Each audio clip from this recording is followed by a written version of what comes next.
We are live. We are live. We are live. Okay, just got to do the usual setting up thing and then we'll get moving. No, I don't want to update iTunes right now. On the old computer again. So, yeah, it wants to update everything.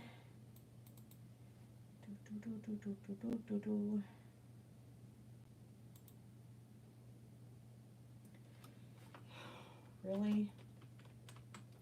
I forgot it was going to do this.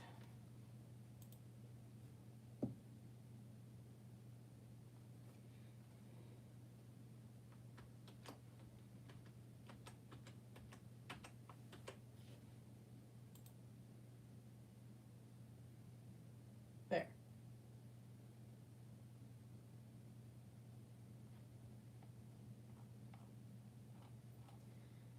All right.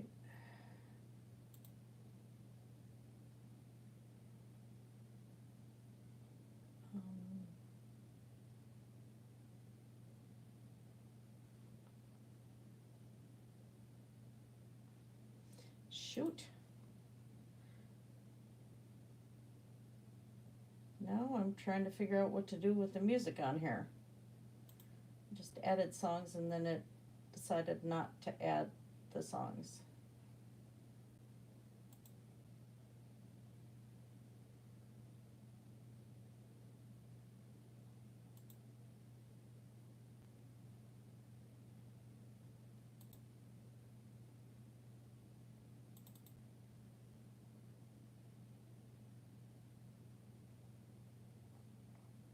Oh, okay.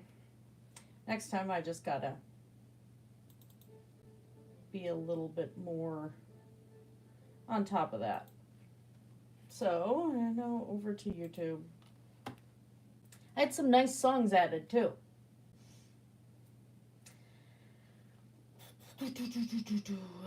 Yeah, I just love starting up.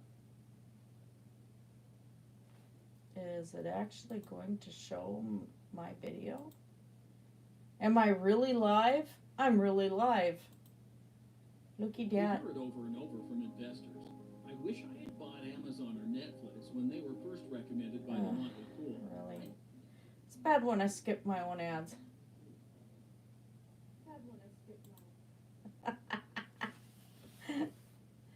Okay, now to edit the video. Here we go. Do all the regular stuff. The beginning of this is always so exciting, isn't it? So basically we are quarantined here in Minnesota. Not doing a whole heck of a lot. I'm still one of those few people that goes out because I'm essential. Yeah, I feel so special. No, not really.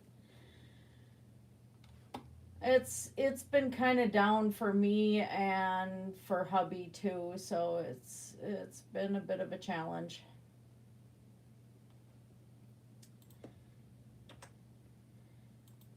And it was his birthday today, so we didn't get to go anywhere too much, and you know, money's always tight and everything, and it had been worse.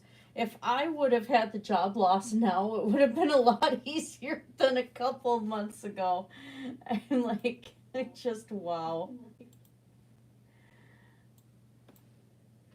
Oh, but this is where we are. All right, so adding to a few places on Discord.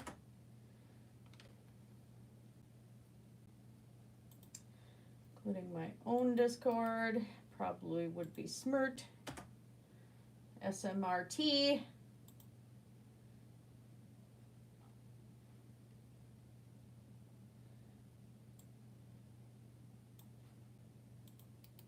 SMRT.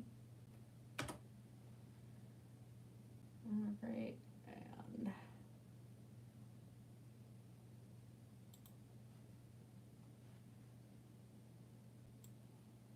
I recorded a Minecraft video, and I gotta get that uploaded.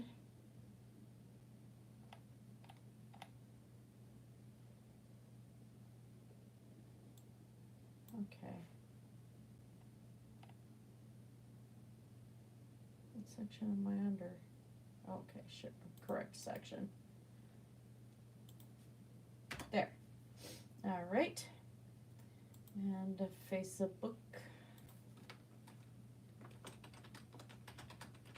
So basically, you guys are sitting here watching me on my tablet as I dink around on my computer. It's exciting. It's so exciting. Not. All right, and Twitter.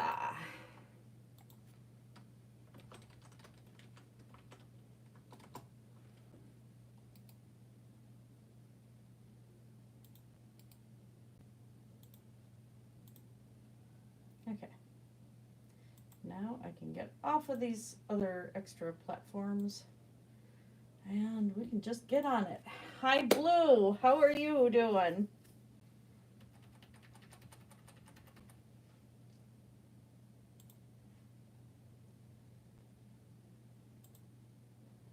Wait a minute. Maybe if I did this.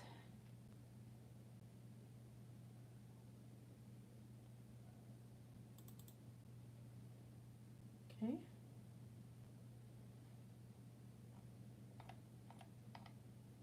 No? But I wanted it to this playlist.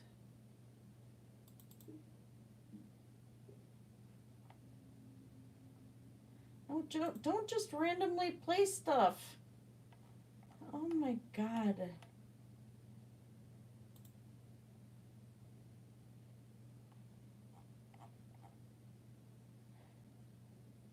Sitting here yelling at my computer. Yeah, I can't find the one I just uploaded.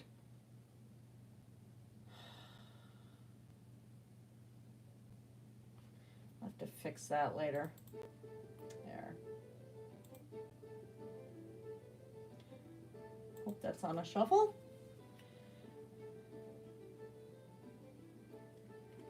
Different keyboard too, so trying to figure out the volume.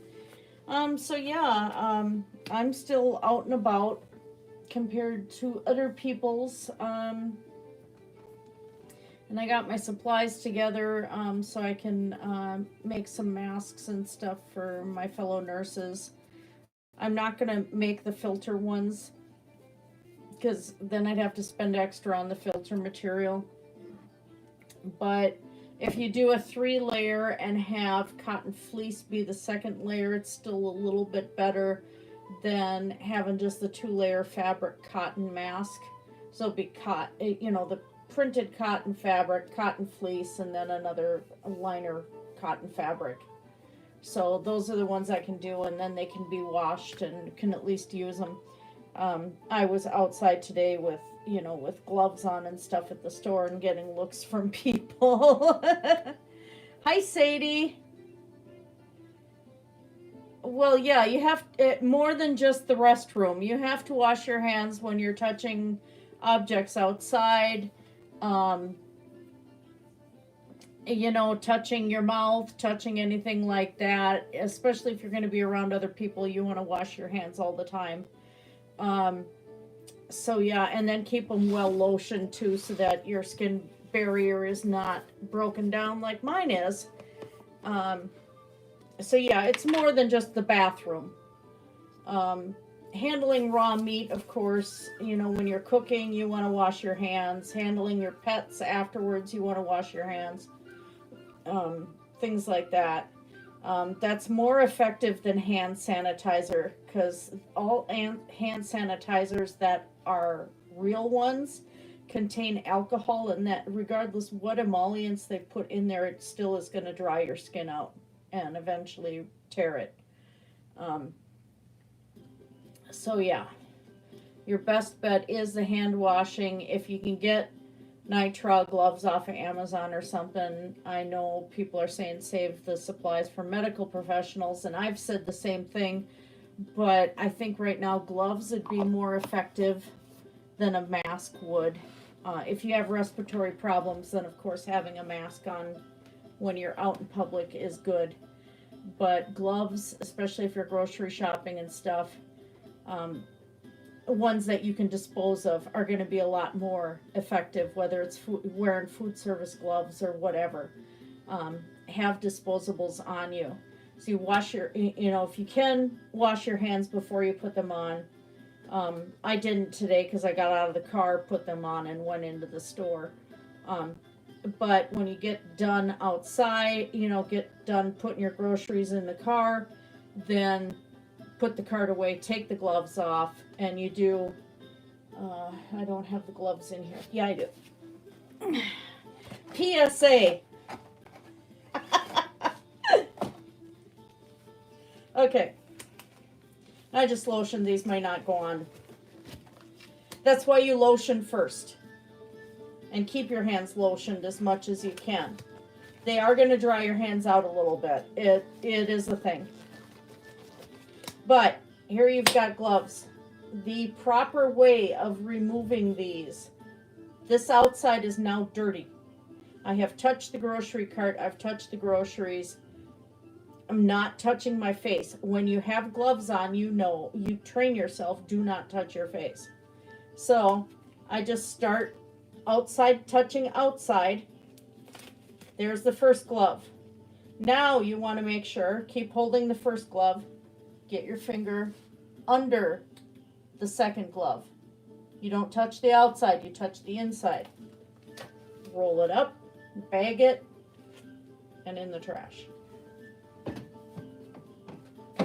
Then you sanitize your hands or wash them, whichever is going to be easier. So they're fairly cheap. I have a case and a half of nitrile gloves, so it's not, I've had them for a while because I use them for cleaning the cat boxes and stuff too, and I have to have a mask on to clean the cat box and stuff like that. So does hubby, for allergy reasons. So we have those supplies in the house. But like I said, food service gloves, anything like that will work. You want them to be disposable. You do not want them to be ones that you have to reuse, because then you will cross-contaminate. I don't advise it.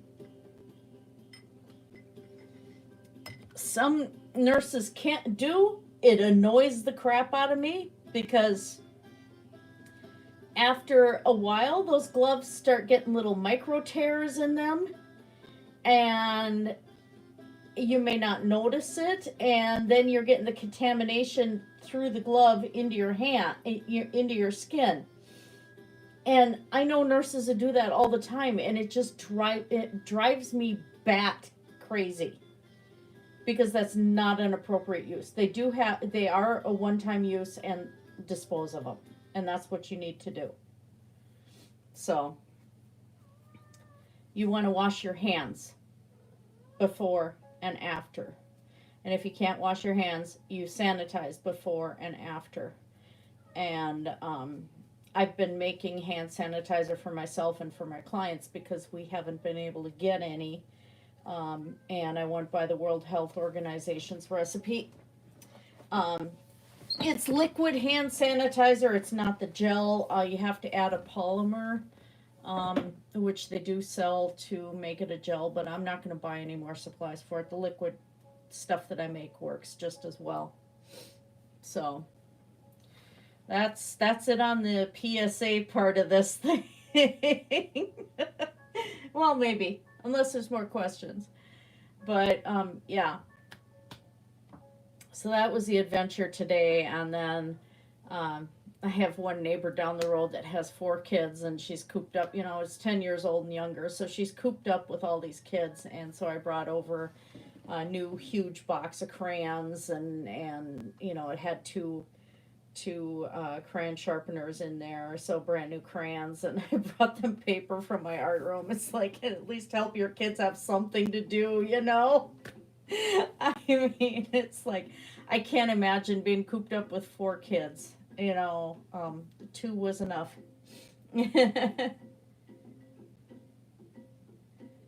Yeah, the problem there, the Cub Foods I went to today, they had signs sitting out saying that the carts were already disinfected by the employees and to not take more than 2 disinfectant wipes. Hubby and I went to Walmart and this guy grabbed about 9 of them and then stuck the spare ones in his cart, and he used 2 to disinfect the cart. And it's like, so the Cub Foods I was at, they didn't have any wipes out. You can carry your own, Ziploc bag with some disinfecting wipes in it if you really wanted to. I wouldn't carry a whole container. Somebody's going to probably mug you for it, but yeah, you could have a Ziploc baggie with a few in it. So good emergency kit in your car would be a fabric mask, because at least it's not going to prevent COVID-19. It's not going to prevent viruses. That's why medical masks in the hospitals, they have a filter that's inside the mask. And that's only an emergency situation. They normally do not use fabric masks. We use disposable ones. Which is why our president does not understand that those masks cannot be washed, cannot be reused. And that's why they're going through them, is because they are disposable. That's what they're made for. You spread bacteria and stuff if you keep using them from patient to patient. You cannot do that. But if you as a citizen keeping a fabric mask in your car, or a couple of them, and as you use one, you get home, you wash it. You wash it separately from your daily clothes. In case there is a virus on it, I recommend dressed in hot water. You can do that in your sink if you really want to, but make sure you have dishwashing gloves on if you do it in your sink. Or you make enough of them that you can do a load of laundry with them. But you can wash them with your towels if you really wanted to, because the hot water and the draft is going to get rid of the virus material. I always, too, on our home care cases, will throw in a 1/4 cup of bleach as well, and that will take care of it.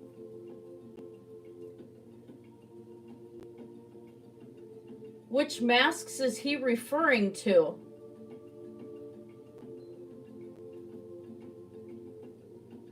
Because most of them we have, the N95s. Well, those I don't think are the ones they're tossing out. I think he's talking about masks in general. Because if you go into, a room in the hospital where the person's got MRSA, or something like that, they have just the regular disposable fabric mask. They don't use the filtered masks. And those are the ones that get tossed all the time. Yes, we've had patient death in Minnesota. I forgot how many, but we have had them. And Joe Diffie just died from COVID-19. 09? Thank you, sweetie.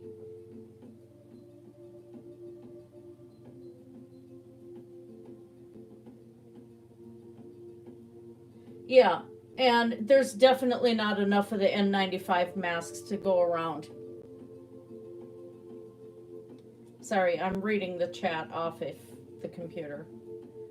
But yeah, the N95s, there's not enough of those.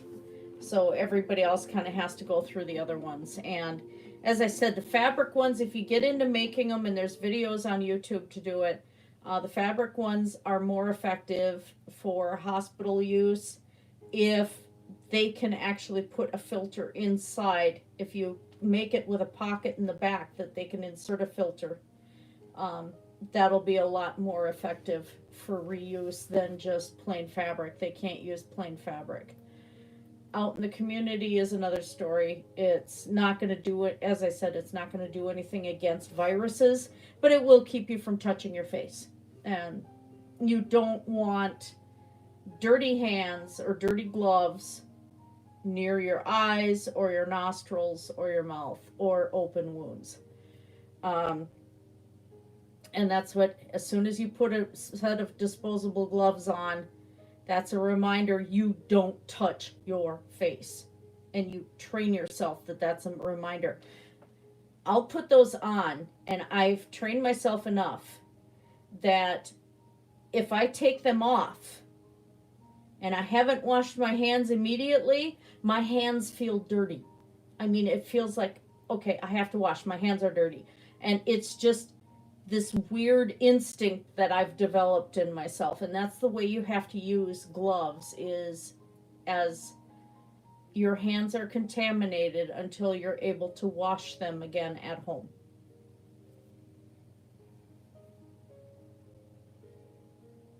Yeah. And so that's why they have calls for people to make fabric masks if they have any sewing skills. I'm just doing the at-home ones. Even if you have something else that's more bacterial, say if you do have a cough or a sneeze, having something on your face is better for protecting other people. So, your sleeve, whatever, is better to protect others from you. And that's the biggest concern. You have to protect other people from you. And if you're sick, that's why they say don't go out unless you're going straight to the hospital. You have to treat it like you're out there as a frontline person, making sure other people do not get sick from you. And that's the biggest important thing. These cheap masks are not going to protect you from the virus, but you might be able to protect other people from getting pneumonia, from getting something else, or getting your germs. And so that's where they're important. Yeah. I know I had to do a TB patient, and because I can't handle the respirator mask because I'm asthmatic. They had me in a full suit doing dialysis. I was in a space suit going into the TB room and had that thing on the whole time. Boy, that was a challenge, I'll tell you. Asymptomatic means you're not feeling any symptoms of being sick. That's all that means. You might be a carrier and not feel sick. And that could be of any disease that's out there. There's people who carry hepatitis who are not actually sick. They're not showing symptoms of it. HIV is a good example because you can have an HIV infection for decades and not have any symptoms. You're asymptomatic, without symptoms. And then you get the disease itself, then you have symptoms. It's when the disease activates in your body. That's why some people carry tuberculosis and they don't spread it at the time that they do not have any symptoms. Again, asymptomatic is a symptom, so without a symptom.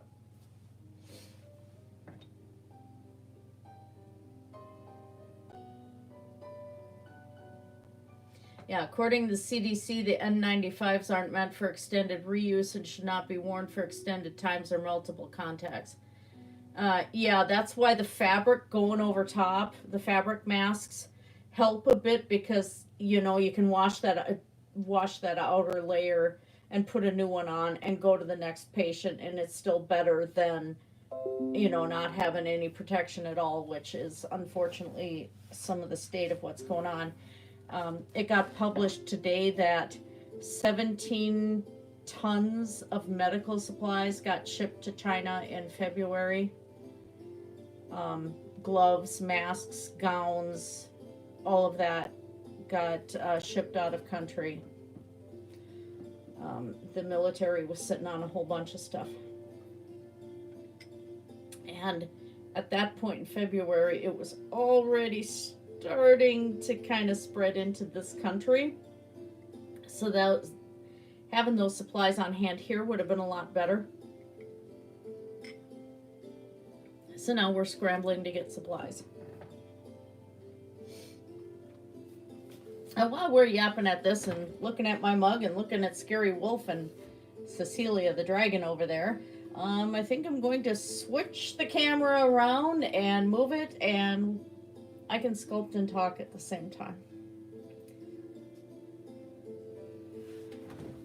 Dead pony. Well, not dead pony, but not a live pony. So sorry about the camera quake.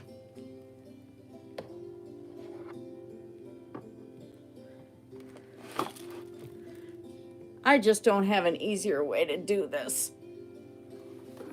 Let's see where we're at. That looks pretty good.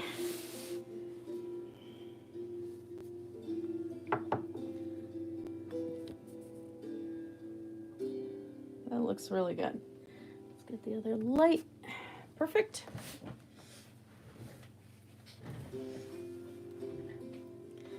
Yeah, so the project at hand, this is really hard because I have to stand up to look where the camera is. Project at hand is this little guy right here. And making the other foot today and then making whatever else we got. But at least right now, I'm not going to hit myself with the tablet. Always good. I'm going to do a little bit more lotion first. Working with wool really dries your skin out. Something terrible. Sweetie, I can't hear whatever you said.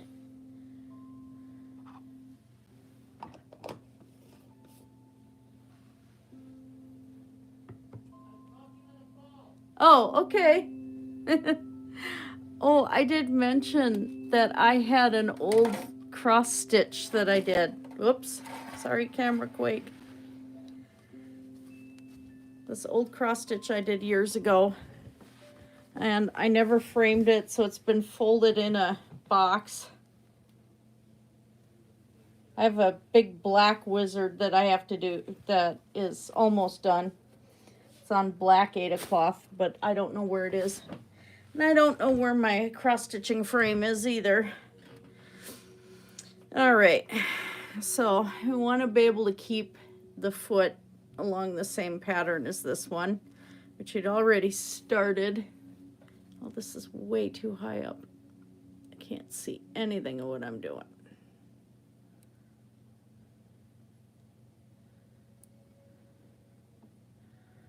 Let's see. How is that? That's a little better. Still have to stand up.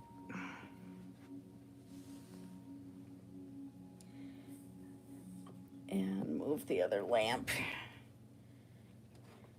It's so hard because I have to flip the camera around, and it's really annoying.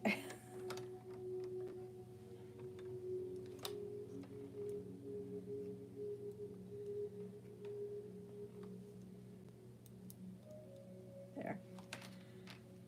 All right.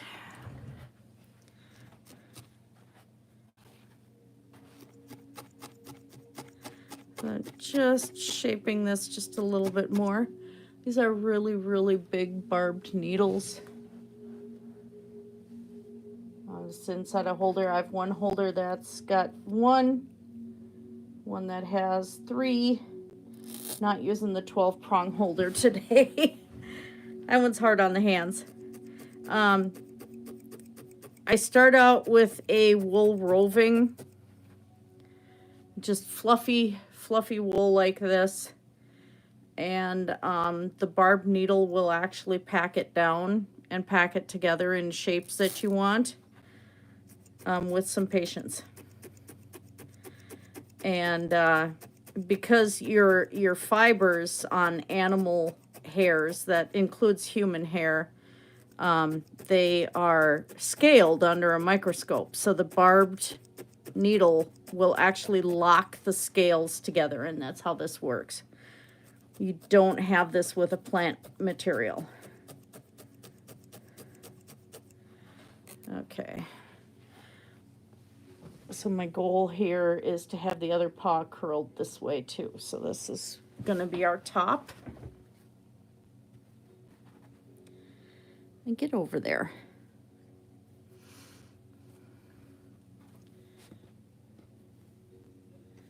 Oh yeah, I don't do long nails. You see my nails are cut short all the time. You can't clean efficiently underneath of them, and nail polish actually holds bacteria as well. And so you don't want to, you can't work in medical having a bunch of nail polish on and long nails.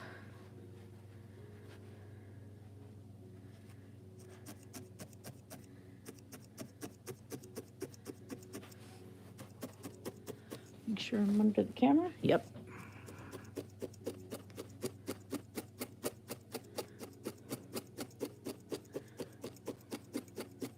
I would have been streaming a lot more, but I wrenched out my back last week and was still working, and it's like I was just in so much pain. I'd get home and try to sleep, and that was it. Then I had insomnia because I had job training during the day and then working nights with my clients and doing 12-hour night shifts, and it's like I just had like no energy whatsoever. And I was still that way today too. I was going to stream earlier, and yesterday I wanted to stream Minecraft, but again, I've been like up for 2 hours at a time and then sleeping. It just has been a really bad couple of weeks. I'm happy I'm working again. I can't complain about that. But like right now, I'm still tired, and I shouldn't be. I've been taking my vitamins, taking my medications, and I just feel run down. But I think once my schedule stabilizes out, I have more job training, which will be days and evenings, and then stuff will get rolling.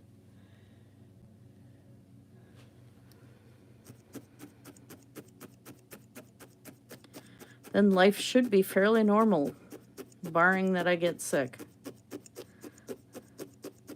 Hubby got tested because of the MS, and they test their patients because he gets his care through a research study, and he doesn't have it, so we're keeping him home. As you know, I go out and get the groceries and stuff because it's safer for him by far.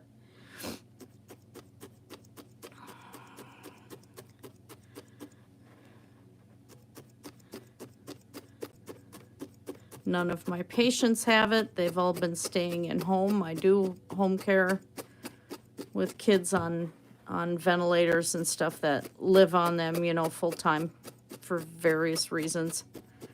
But they've been canceling, the doctor's offices have been canceling appointments and stuff like that as much as they can, just to keep the patients safe, because, you know, you have possibility of COVID spreading inside the hospitals and inside the clinics.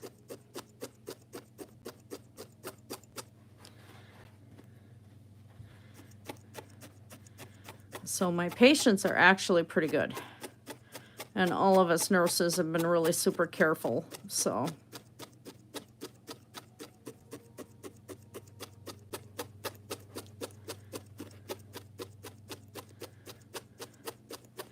Otherwise, hubby and I have been playing a lot of World of Warships. I've been playing that for like 2 weeks now. I've just been having fun with it. It's just so much like an arcade game. Gotten pretty hooked on that. I haven't been tested yet, no. Right now, there isn't much of a reason unless I start showing symptoms. But one thing I think is a positive is if hubby doesn't have it, it's probably pretty likely I don't either.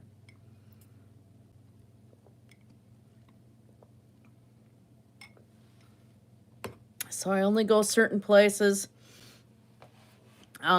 As with any of my patients, if somebody gets, starts showing any signs of symptoms of, you know, being sick of anything contagious, they're not allowed to come in.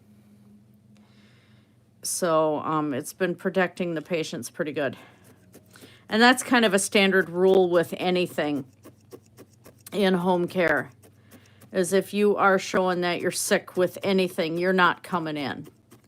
Because even something that's stomach bug related, where you have diarrhea or vomiting, that could be something contagious too, so they don't have you come in. So it's very easy to lose your you lose your shifts really fast.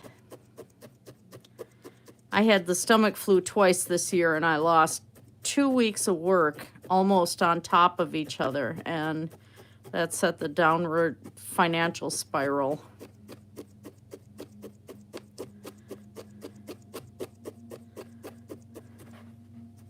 Especially when you're paying things like student loans and all that junk.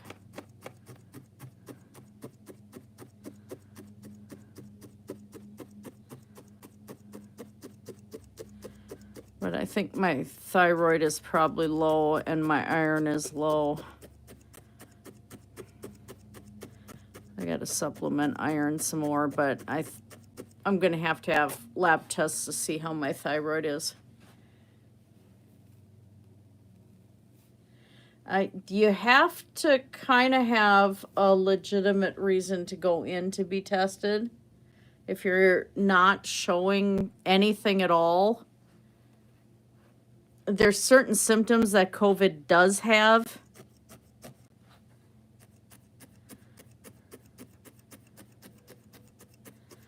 And in my case right now, it is more than likely that this is a thyroid related issue, because my thyroid does not function at all. So I'm on pretty decent sized dose of thyroid medications.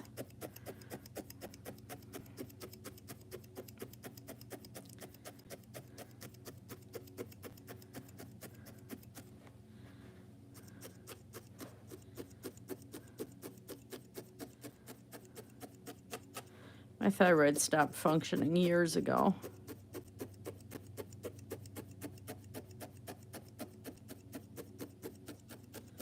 But yeah, we had another nurse who had gotten sick with respiratory stuff, and the employer didn't hesitate. They pulled her off the shift, and she had to go get tested right away, and she didn't have it.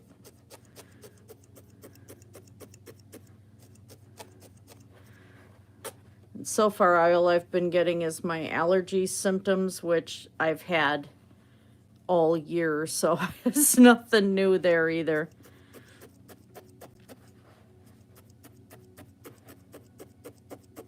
We had a good dose of rain last couple days, and I'm hoping it washes away some of the snow mold before I go out and do yard work, because I am allergic to that, and that will make me sick. As the snow melts, all the dead decaying matter from the grass and leaves and stuff will actually cause really bad respiratory problems for people who are allergic to it. And I'm one of them. Oh, she lost her job? Yeah, I thought she didn't want it. Well, she's an anti-vaxxer too, isn't she?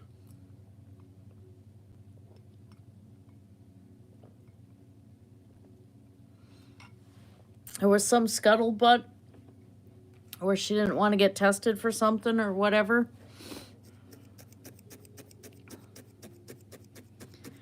But yeah, I mean, I lost my job 2 months before all this happened, you know.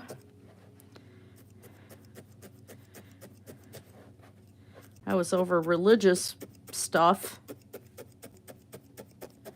So it does happen. It happens to the best of us for the stupidest of reasons, too.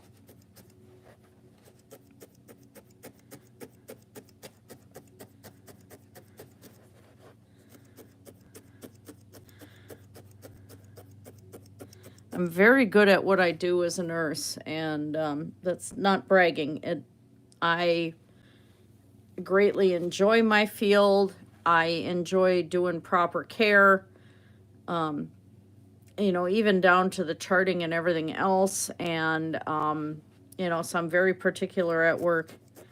And still sometimes you can get it for the dumbest crap. My case was I wasn't going to convert to the family's brand of Christianity.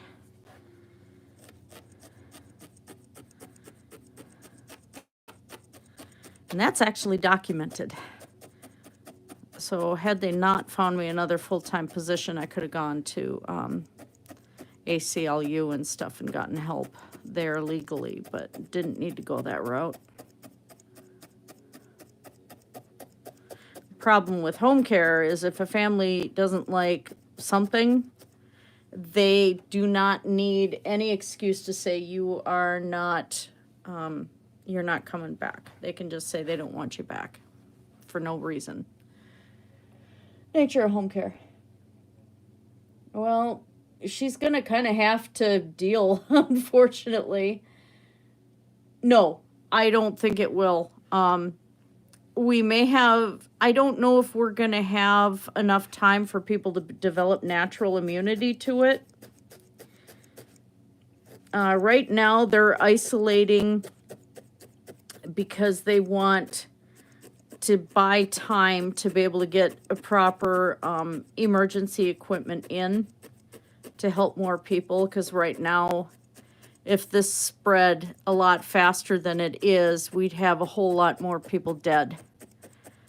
And it's hard to tell, since it's a fairly new virus, it's hard to tell what it is going to do. Like SARS, everybody was afraid that this was going to be the thing that SARS was going to do. And SARS mutated itself pretty much out of existence. These are very fast mutating viruses. The novel viruses are. HIV is a novel virus.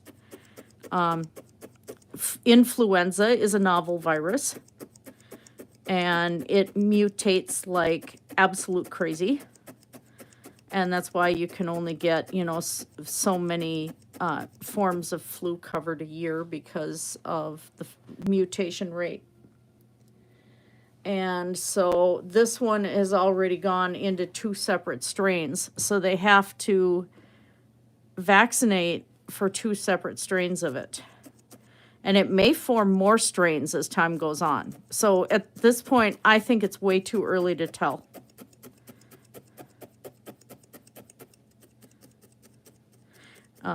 The novel viruses were kind of my specialty in my microbiology courses in college for my nursing degree. So I did a special study of the HIV virus, actually.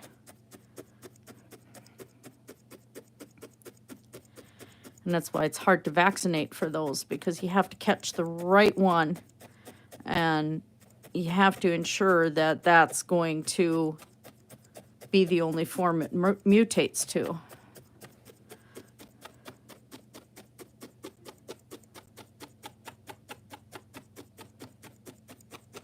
So all these people saying this stuff is conspiracy just do not understand how viruses work. That and the fact that the viruses can live on surfaces for quite a while, too. Of course, some of the bacteria can as well. Like the hepatitis bacteria can stay up to 14 days on surfaces.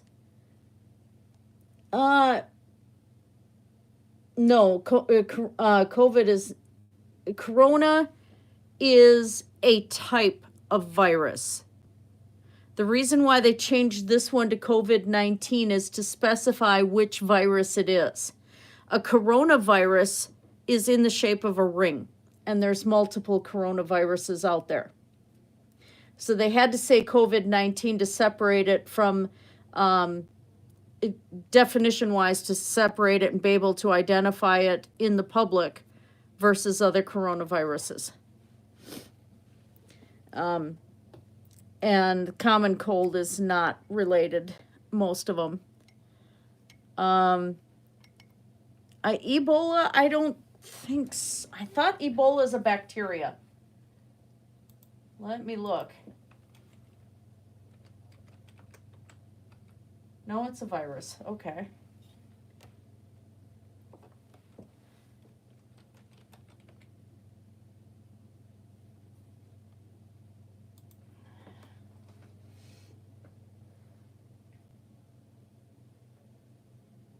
Let's see.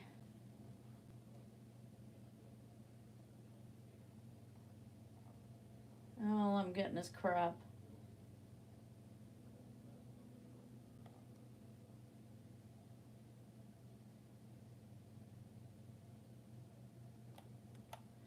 What type of...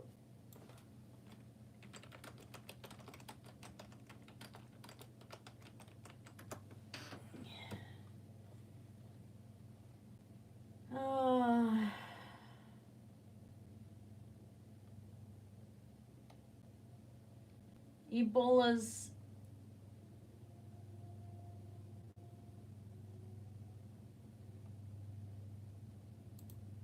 let's see. It's in the family Filoviridae. It's not in the coronavirus family, so it is a different virus.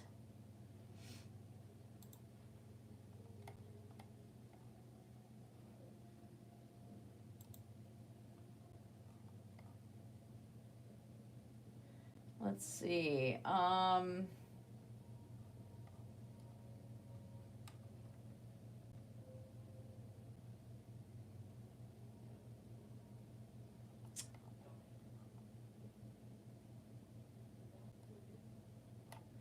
We'll look up one more thing here.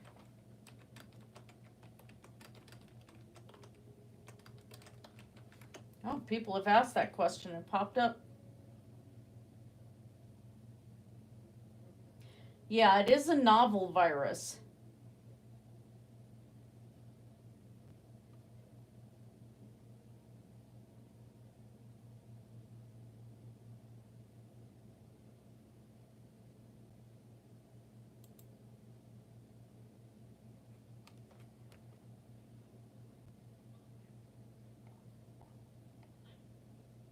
Of course, where I'm finding the article that says that is actually from 2007 and 2008. Or no, the article's from 2010, so the data's old already. But back then it was classified as a novel virus.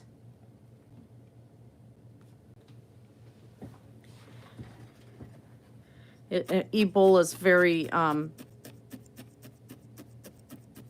RNA dependent from what I saw in there.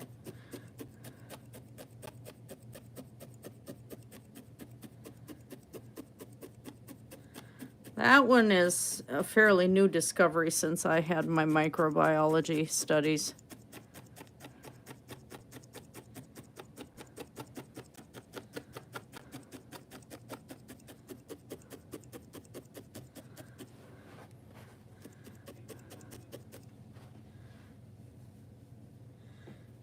Switch over to a different red. Making legs takes a while.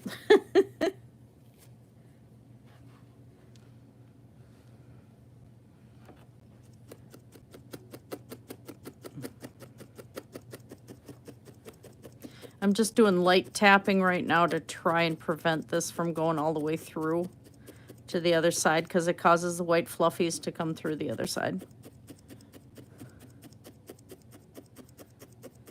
The white fluffies! Hey, little white fluffies. You can see little white fluffies right there. So we got to fix that. I could probably use the bigger tool at this point. Let's see. So I'm done shaping the toes.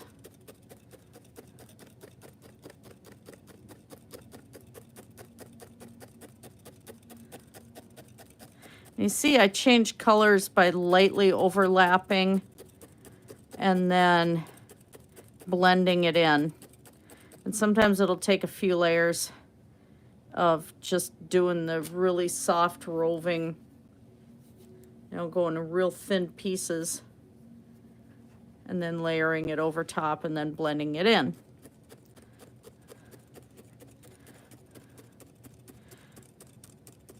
All my roving is pre-dyed. Just haven't had the time to dye any, and I have a whole bunch of roving downstairs that I still have to card yet. which is taking it through cards with little teeth and stretching it out, you know, getting the gunk out of it, any other foreign materials, plant fibers and stuff, and then also straightening out the fibers. And what I have downstairs is an entire shirring of alpaca from an alpaca named Dolly. She has luscious brown colors. And I have to wash all of that and card it, and that's going to be a big task. That's why I have a mechanical drum carder. Make it a lot easier.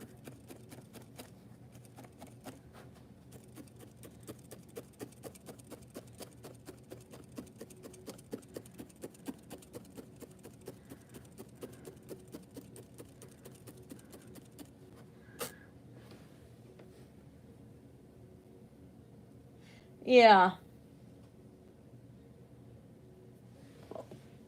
Well, they're not necessarily evil, they're just infectious disease carriers. That's like saying black goats are scary because they are evil because they look scary.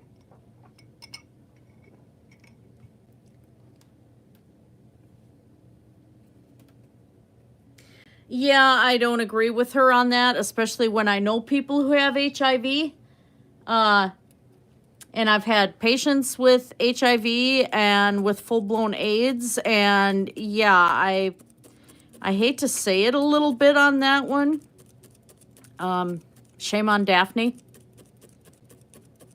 I think people who are saying HIV is a hoax are buying too much into conspiracy theories, and shame on them, because there are people who are sick. And that's what they're sick from. And that just disgusts me to no end. Go and tell that directly to a person with HIV that it's a hoax and that they're not really infected. And you're going to see how angry they will get with you.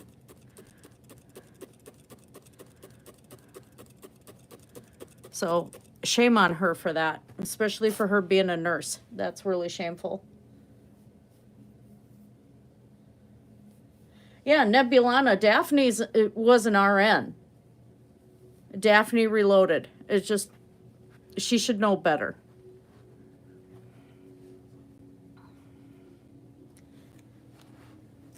And that's when I get really mad, because it's like somebody like that should know better, you know. Not everything's a conspiracy. Not everything is everybody out to get you. Some of this stuff is actually real, you know. And the other thing we're finding, too, is that as the world is getting smaller, as far as our population's getting bigger, and we're able to meet farther away people and farther away cultures, and you know, we're experiencing new foods and new travel and all of this, we're getting diseases introduced to each other that we would have never had the opportunity of having, you know, get together. I heard now that smallpox is making a return too.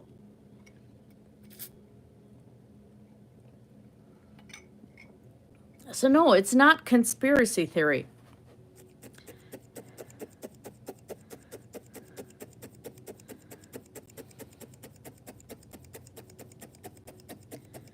Like the whole anti-vax thing too is just really annoying, because there are some nurses who are anti-vax, and again, shame on them.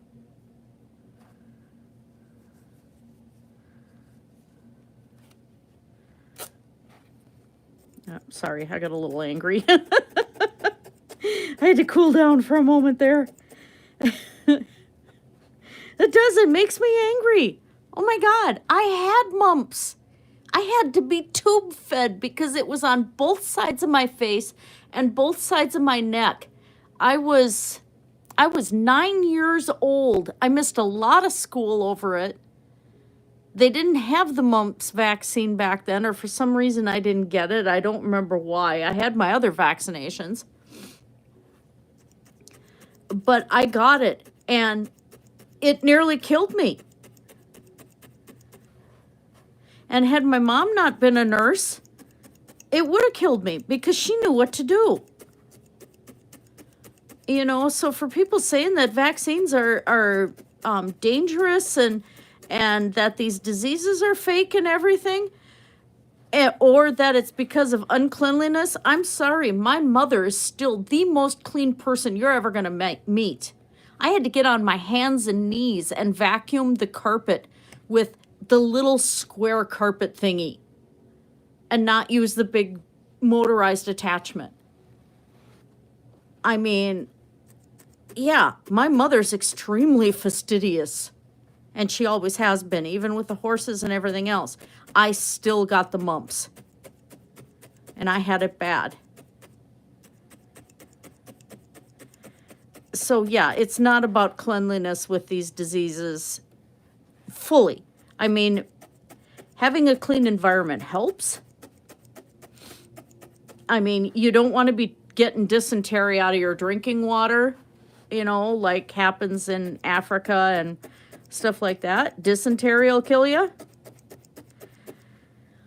But, you know, you want to keep your environment free of garbage and really nice and clean, your food surfaces being clean so that you're not spreading salmonella and everything else.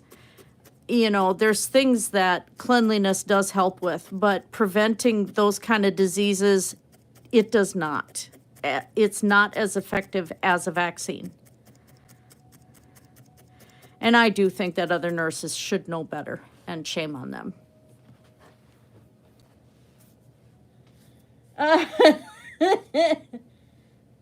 Yeah, I had a friend that died at 50. He had polio when he was 12 years old, and he ended up on life support the rest of his life.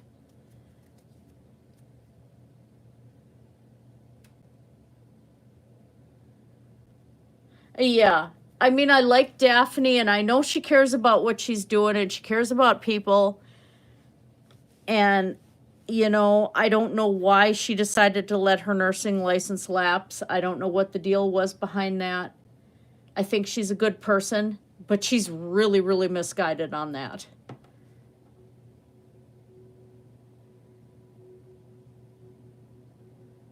Mudbrooker.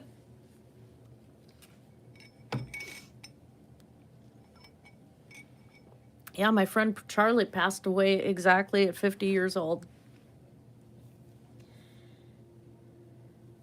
Work is going a bit better. I had job training this last week, which was during the day, so my sleep schedule's been so screwed up. It's bad. Because now I'm doing 12 to 16-hour shifts, and I will be working 2 jobs, so at least I'll get the IRS stuff taken care of. And hubby can't work right now because he drives for Lyft, and of course we're on lockdown in Minnesota. But he is getting a little worse with his symptoms anyway, so I don't know. I think he needs to file for disability. But me, as long as I stay free from getting ill, it's still going pretty good. So it's picking back up again. I'll have a normal paycheck this week, and I'm excited for that. And I picked up a new full-time client, and I'm very happy. A good family, good kid. I'm very, very happy. And then, of course, I'm still with another heart transplant, too, and very happy there. So things are looking up. But right now I'm getting my full-time hours, working 3 days a week, and my other job, I'm hoping to do at least 1 day a week of a 16-hour shift, or do 2 12s there. So I'd be working 5 hours a week, 5 days a week. Even though that's a really hard schedule, it get me financially caught up pretty fast. Okay, so I need black there.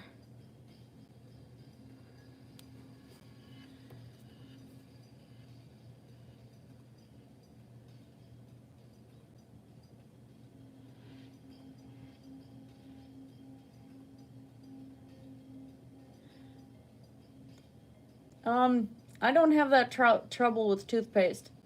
You might just have a little dry mouth in general.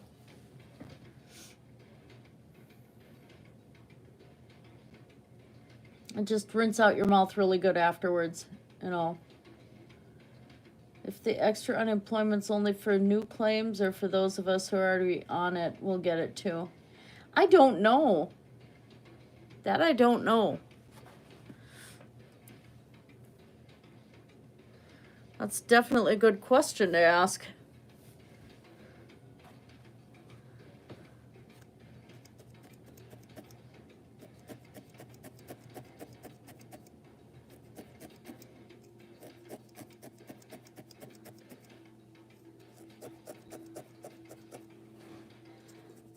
This isn't exactly a black, it's a brown, but it's really dark, so it works.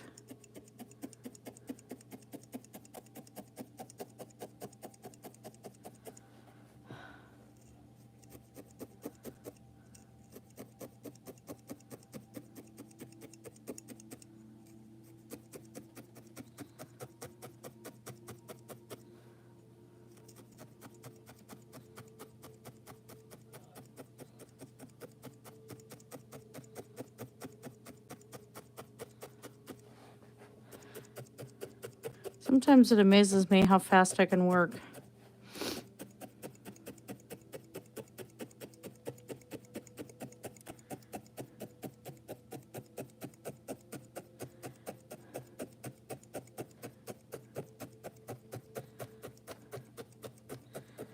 I think I'm going to bump up my iron though and see if I can get this wiped out feeling gone. I'm wondering if my iron is low. I'm wiped out right now. And I just woke up before I started the stream. I had taken another 3-hour nap. But it's like my days off, that's all I do is sleep.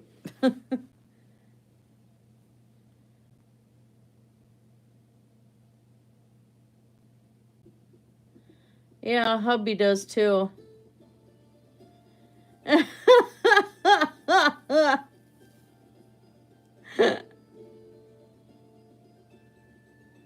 Yeah, some of it might be that I have been really depressed too, so that might be part of it. Mm-hmm.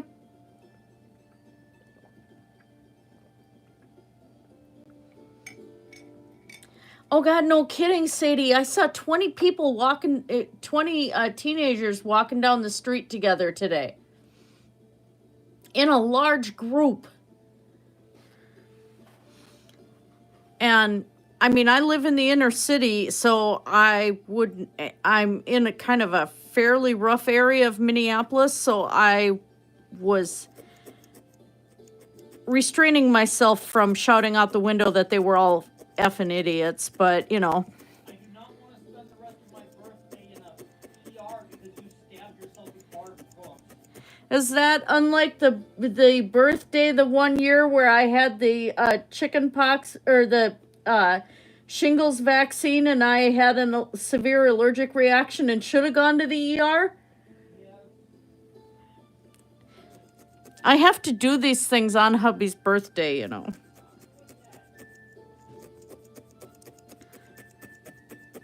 Yeah, I'm allergic to the shingles vaccine. So, Shingrix, I actually had, almost had anaphylaxis to it. So it's like, yeah. Never got the second one of that one. But I did that on hubby's birthday too.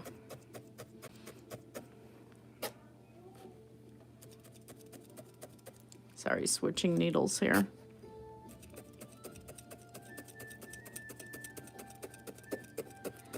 I get fun allergies to things. And stupid allergies. Give a med to a patient, have an anaphylactic reaction. Call the paramedics.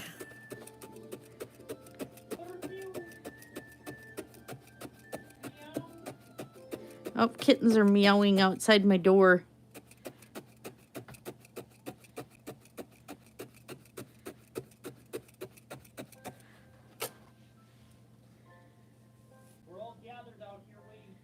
How are snow cones essential? Outside a snow cone place? It was funny, the Cub Foods I was at today, they want you within 2 cart distances of each other. That's how you measure 6 feet. It's 2 grocery carts. 1 fathom. Hubby says 1 fathom. We were joking last night that we need to get the full-sized hoop skirts from what era? Would be post-Civil War. Post-Civil War era, the hoop skirts are huge. We're saying that everybody should have them, and then you've got your 6 feet measured out. Hubby read a thing, the psychology of people when it comes to really stressful situations, that they turn around and toilet paper is like really, really visible. You go into the store, it's there, you see it, it's huge packages, and your brain thinks, oh, hey, I need that.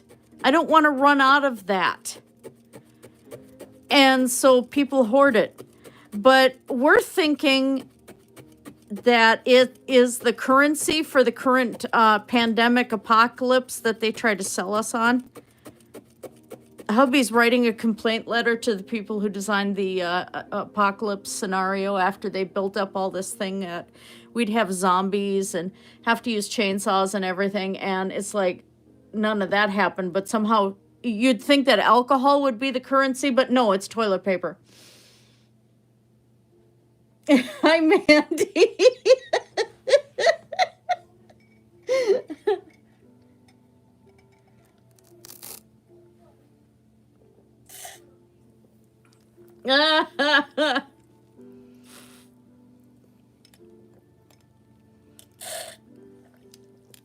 I think toilet paper is the weapon of choice against zombies. If you toss it at them and you hit them just right, it'll make the zombie dissipate like a vampire going to dust.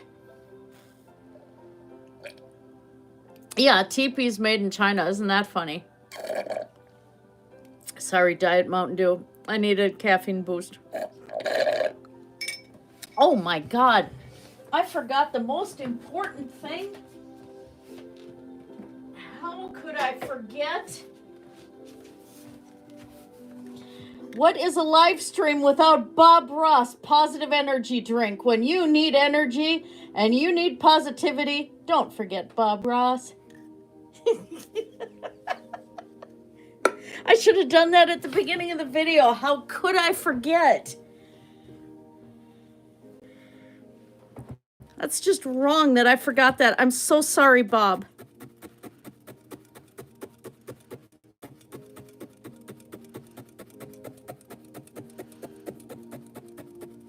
Trying to flatten his foot out a little bit. He's not flattening his foot.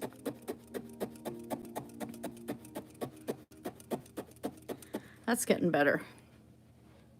A lot more solid. Oh, yeah. Bob was awesome.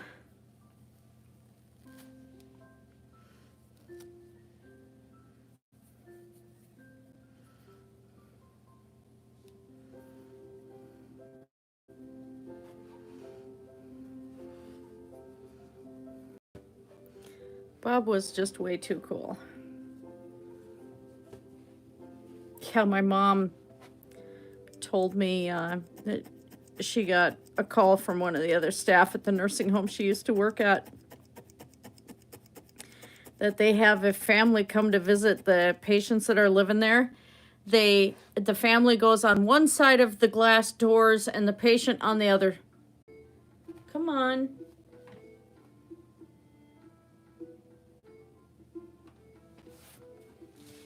All right. Let's see.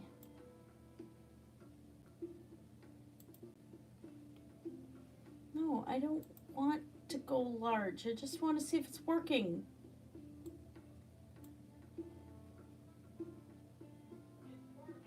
Okay, awesome. It's working. No, I couldn't figure out what Trinity birthday is. There, this is where I stopped when I got told the feed died. Ouch!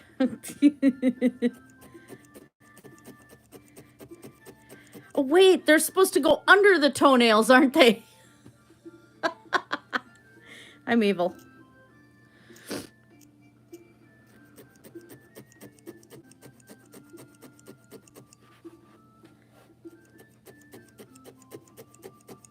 I wonder why it does that. That's just weird. Because again, it's streaming on a dedicated phone line. Oh, okay. Her kids are cute.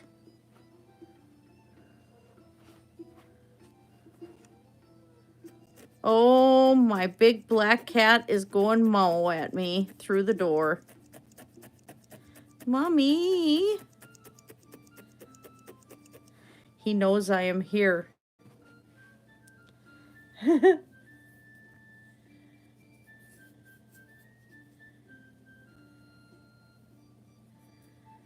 Yeah. It hasn't been a great start to the year so far.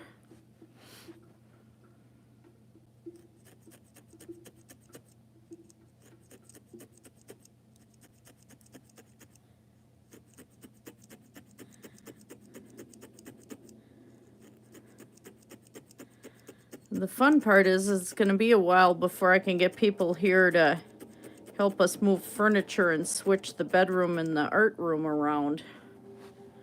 So I got to get the master bedroom on the main floor. Yeah. Yeah, everybody's on.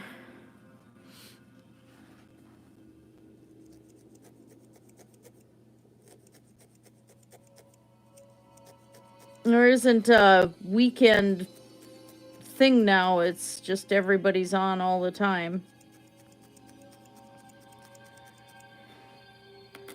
There. And a little bit more of the brown there.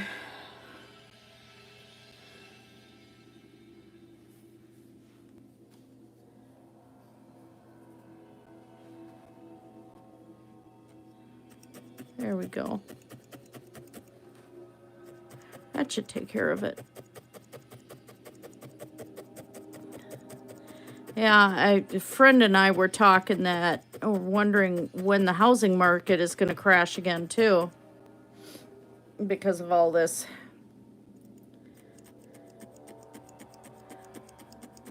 That's more than likely going to happen.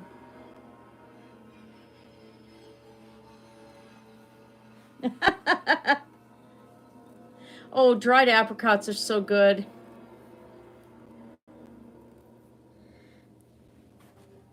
I love dried apricots.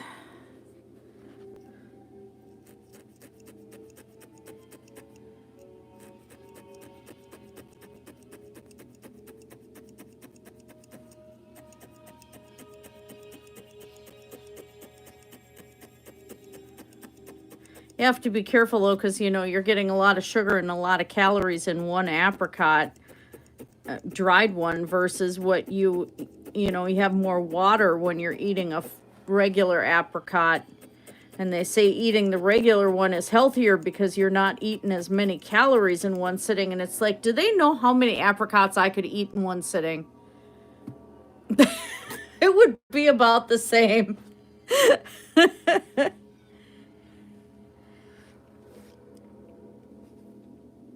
Oh, I did the wrong color there. All right, fix that.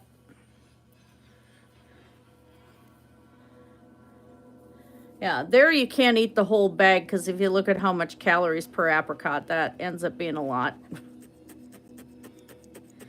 But boy, it's close to easy to do.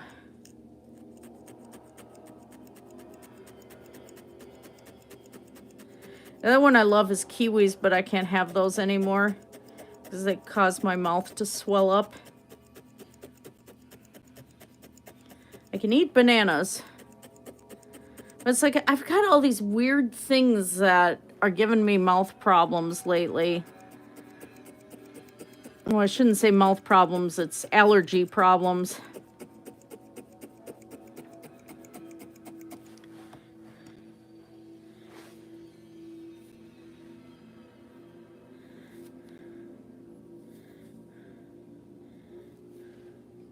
I still think the internet needs to switch from hamsters to guinea pigs. Oh, I love dried mangoes too. Those are good. Especially with chili powder on them. A friend of mine introduced me to that. It's like, oh, that is so good because you got that sweet and that spicy together. Like, just so tasty.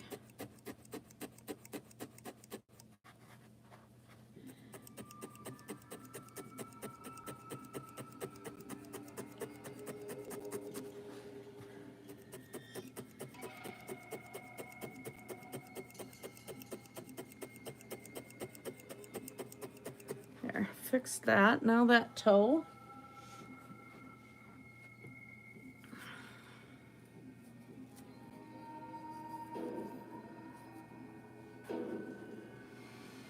It takes a while to make one foot.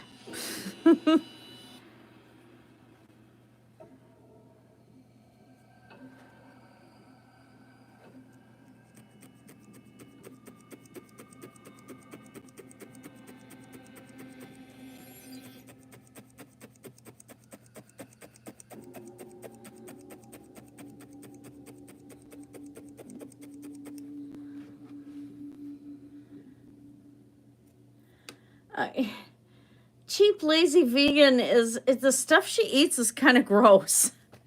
I mean, it's like 40 different forms of tofu on one plate at once.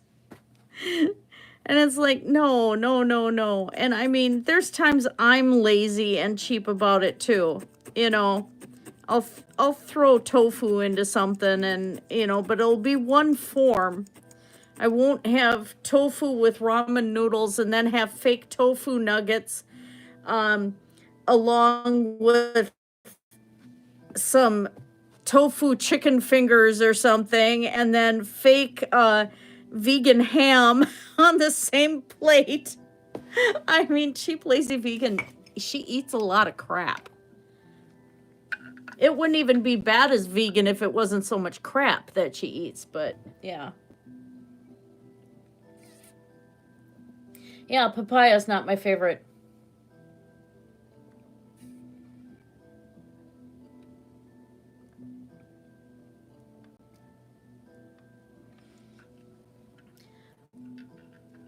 I can eat papaya if it's mixed with other fruits, but on its own, I don't really like it.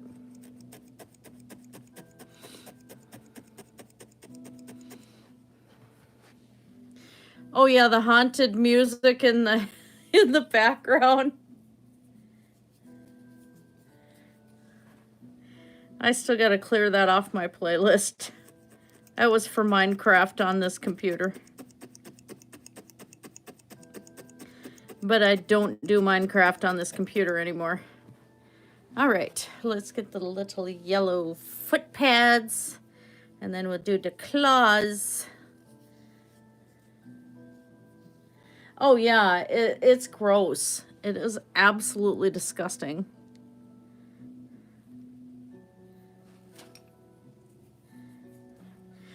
And it's hilarious. Like if somebody has trail mix and has papaya in it, I'll pick out the papaya.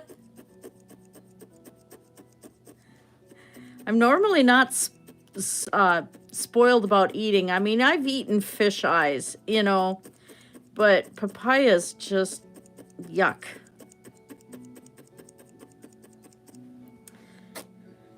I still never will taste anything with bile in it ever again.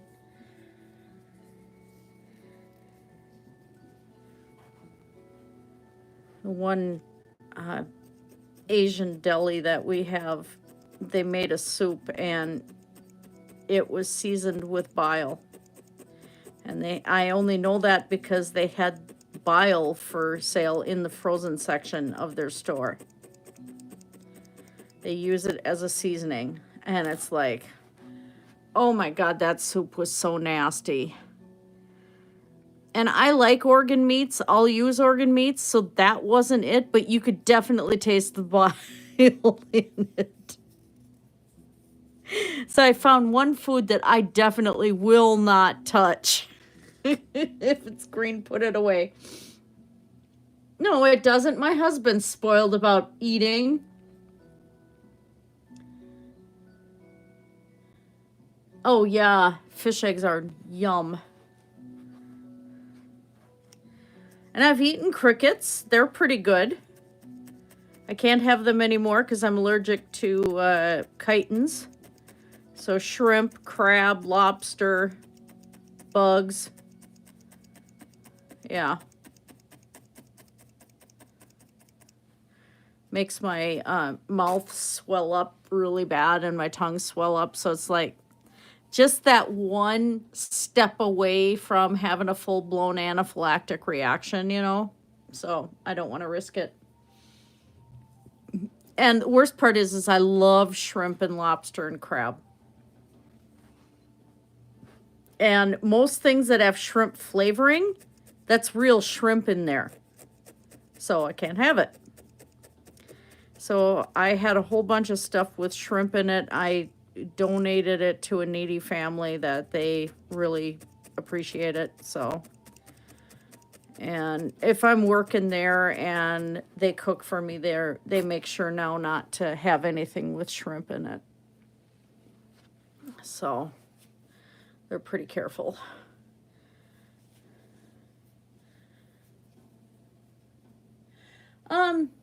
Because I always have. I've had weird allergies to stuff too. I used to show horses and I'm allergic to horsehair. There was a treatment that my mom had used for taking care of the dust in the indoor riding arena, and that made my respiratory system worse. Because, you know, I'd be out there riding 8 hours a day or better. Then I think some of it, my respiratory system was decreased quite a bit because not only were we using fireplace to heat the whole house, but my father and my stepfather both were heavy smokers. And my stepfather went as far as smoking 10 packs a day, and I'm not kidding. So I do have an allergy to cigarette smoke, and it will close up my airways. And I think so my immune system just got attacked all the time when I was little. I think that's part of it. I have a weak immune system, and I think that's why. It wasn't nutrition because I ate like a farm girl. I mean, I'd go through a steak that thick and some broccoli and mashed potatoes or something, you know, directly from a neighbor's farm, or corn on the cob, you know, and then go and lay down and have a good nap, you know, and then go back outside and work some more.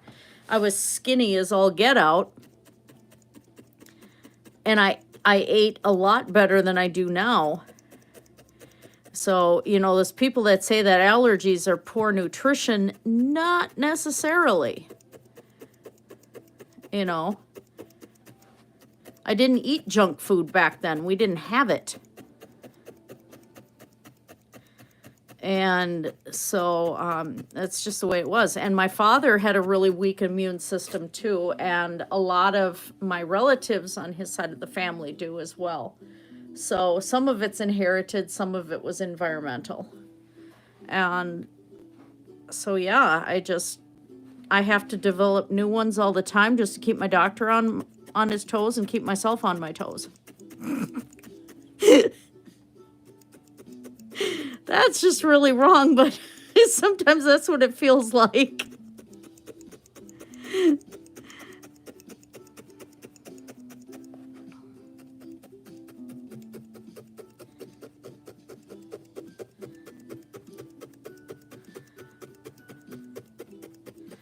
But the real fun ones are the medication allergies I don't know I have until I have to give the medication, and then it's like, whoops.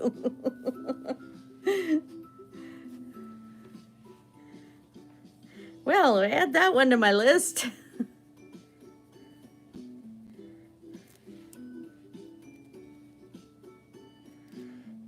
Although one of the scariest ones was when I started going into shock in the ER when they gave me IV Dilaudid and gave me 1 milligram of it. I can't have Dilaudid or any morphine derivatives.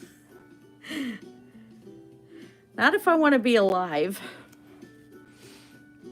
That one scared the heck out of hubby too, because he was sitting right there.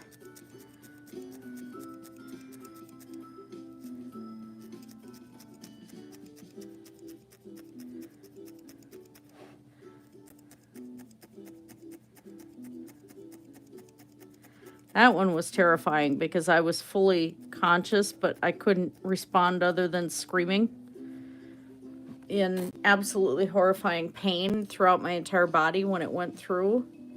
I remember that.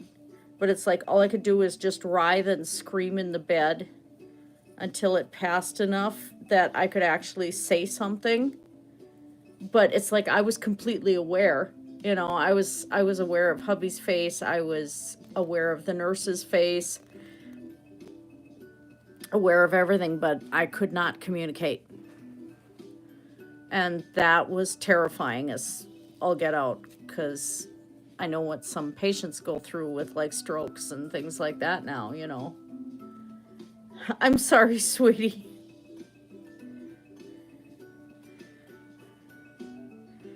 Yeah, so I do weird stuff.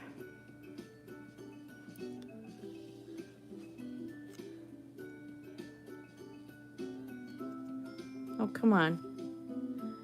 No, Claw. That way. There you go. Good claw. Gee, I was just trimming cat claws yesterday. Now I'm trying to make longer claws on a dragon.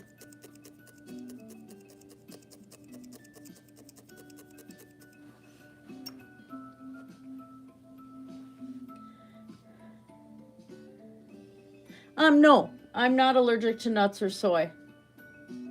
Which is really weird. I actually do eat tofu. I eat nuts.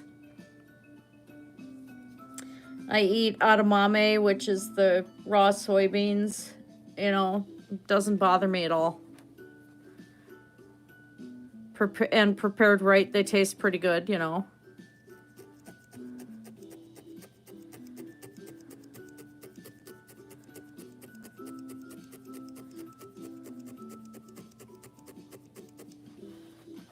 I don't have any problems with wheat either. I'm not, I don't have celiac like Fairly Local Vegan does.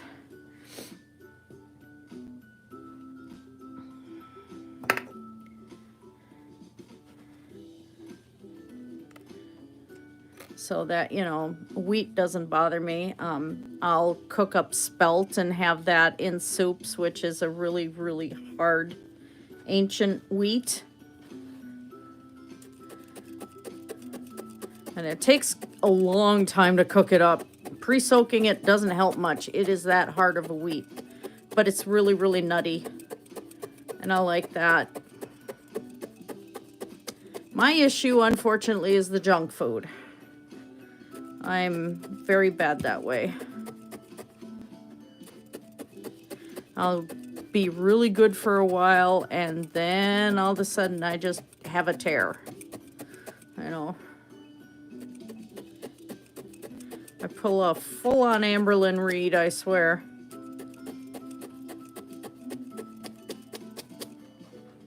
And I got really bad again with depressive eating when I lost my job, so that, you know, that's, now it's past again, you know, so it is what it is.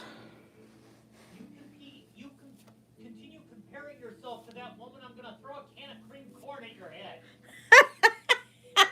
I don't have any cream corn in the pantry, so there. Yeah, Well, there's a can of sauerkraut. Okay, you can whip the can of sauerkraut at me. Yeah, edamame is really good. Little bit of the pink salt and little pepper in it. Oh, yum. Absolutely love that stuff. Thank you. I think she might be doing better for herself though. I mean, she's been getting mental help, you know, and if she's looking thinner in the face, and she does sound like she's breathing better, so I think she's being truthful about the weight loss. And it's like, good on her. Maybe she had to get to that point, you know. Her mentality is very preteen, unfortunately. So the things that went on in her head and in her life, I think she just didn't grow up. And so I'm hoping the best for her, that she'll have a good life and things will turn around for her. But I don't want to repeat the same mistakes she did, especially towards YouTube. And that was part of the reason I quit MyFitnessPal too, is because I just didn't want to have to talk to YouTube anymore. No, you're not throwing that sauerkraut at me. Thank you for letting in the cute floofy.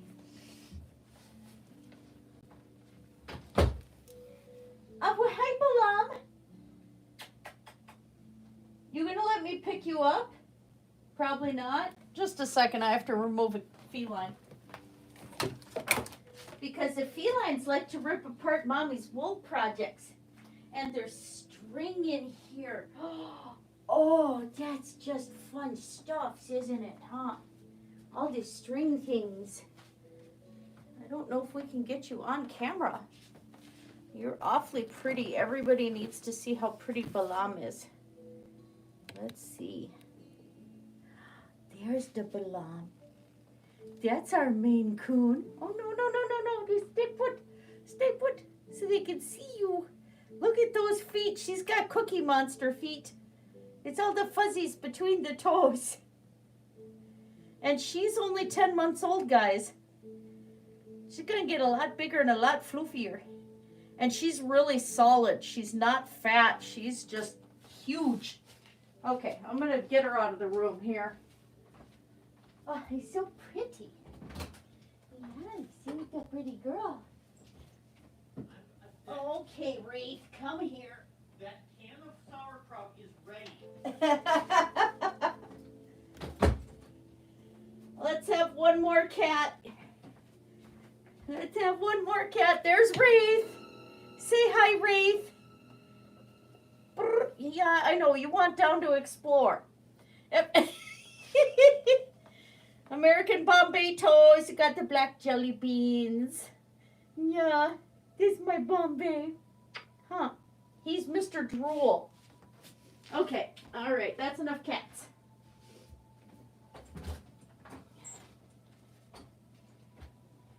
Okay, you stay out there. Now I got cat hair up my nose. Ah. Don't touch your face. Oh, they don't have Corona. Dang it, I'd like to drink some too. Oh, wrong Corona. I've actually never had that. I don't think that would be my thing. Oh, Wraith is gorgeous. He's so shiny. And he's a real drooly cat. I haven't paid attention to Charlie Gold for a while. I haven't watched her. And I did the drawing of Callie of Life of a Free Spirit, but I've just been staying away from the drama, and I haven't been on YouTube very much at all. I've been watching Kingdoms on Netflix and Arrow, and watching various things, Project Runway on Hulu and stuff at work when I have downtime. I just have not been on YouTube very much, or I've been watching Minecraft videos. Even Grampy Lobster and stuff. I mean, and Grampy's a friend of mine, and, you know, but I just haven't been much on YouTube. And I actually feel better. It was getting really depressing for a while. And I just didn't want to deal with it. And there's too many things to watch. And when I can afford to get BBC America back on, I'm going to go back onto my binge watching of Doctor Who. I'm almost to the end of Tom Baker's, all of his seasons. So I'll be hitting Peter Davison next. So yeah. But I go through streaks like that too, where I just don't want to deal with the YouTube environment, you know. But like today I watched Jericraft. I've been watching Mythical Sausage again. And then watching Rear Admiral Jingles for World of Warships. Been watching him and with hubby, because we both play that now. And then let's see, a lot of stuff about cooking and making masks, you know, just looking at how different people have been doing the fabric masks. So yeah, I go through moods like that.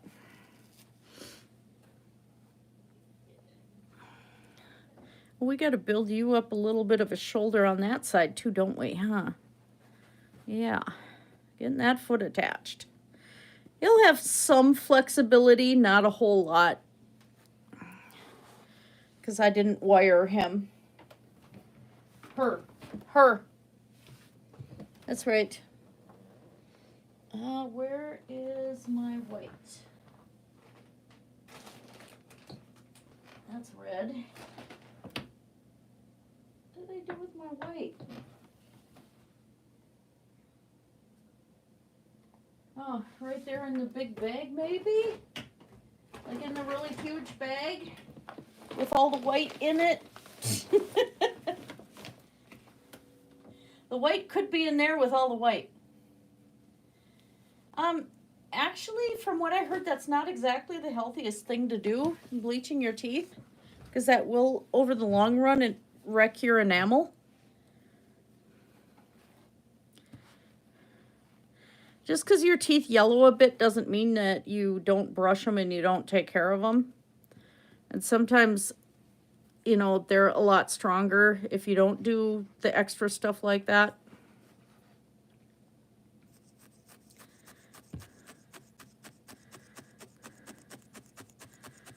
Let's build up Henrietta's shoulder.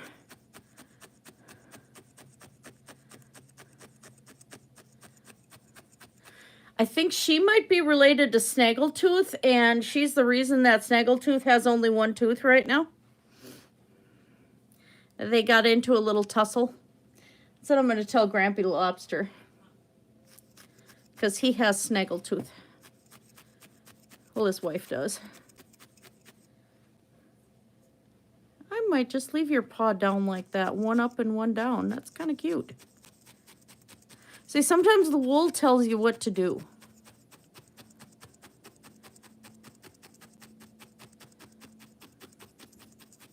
One of the things I want to do this summer, besides all the other tutorial videos I want to do, is I'd like to get you guys out into my garage. I have to get the belt back on my scroll saw and just do some quick cutting projects just for fun.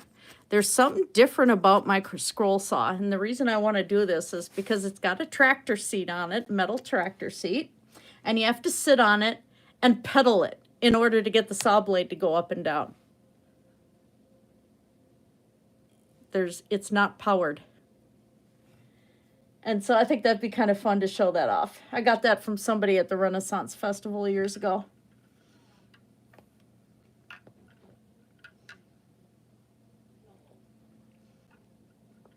Oh, overbites are hard to deal with.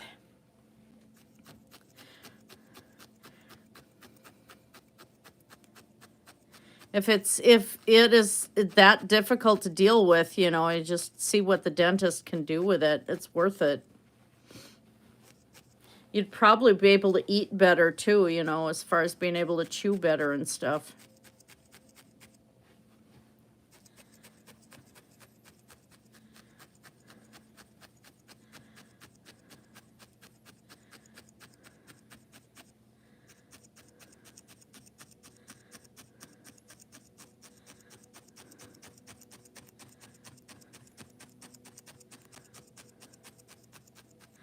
So anyway, I do a little bit of scroll saw work, but it's mostly for wood carving.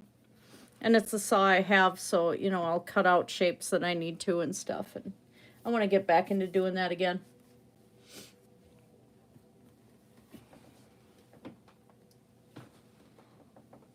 I have a really nice Dremel and everything, and I really got to get to doing that.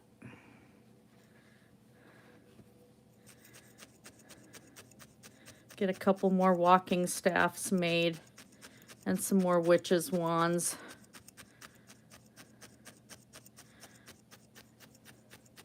With my new work schedule, I should have a little more time to do that. And we're even planning on going fishing up at my in-laws' cabin this year. And I haven't fished. Now keep in mind, my daughter's going to be 23 next month. I have not fished since I was pregnant with her. Seriously. I miss fishing.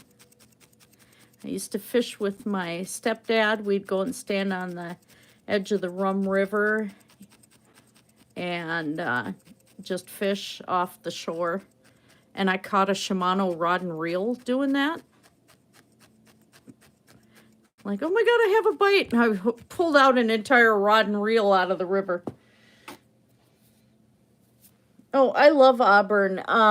Garnier makes a really, really beautiful auburn color that leaves your hair just really soft and silky. It's the Nutrice. Nutrice is so good on your hair, and it doesn't have the stink of other dyes. That's the one I used for an entire year before my wedding. And my hair was just super soft, but I still stopped dyeing it because I didn't want to have too much dye and then make my hair brittle. But Nutrice is really good.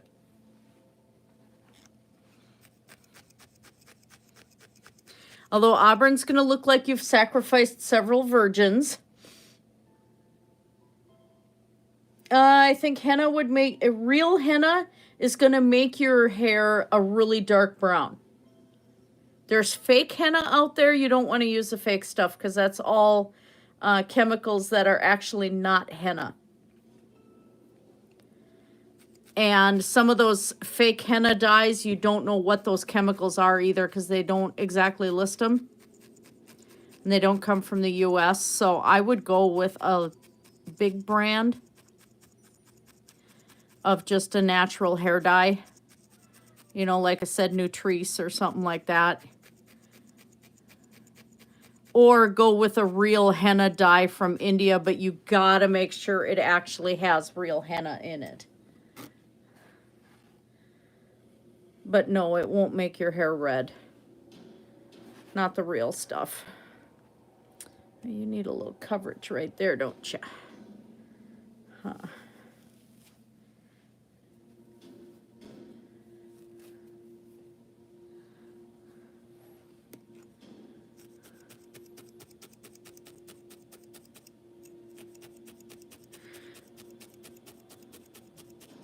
And then if you use John Frieda, they have that hair conditioner that I told you about before that actually just deepens your color, and that has henna in it. And it's really gentle to your hair sides, and it makes it nice and shiny and kind of puts a gloss on it. And that one's really good to just kind of add some good depth to your hair color. And I do believe they make one in Auburn too.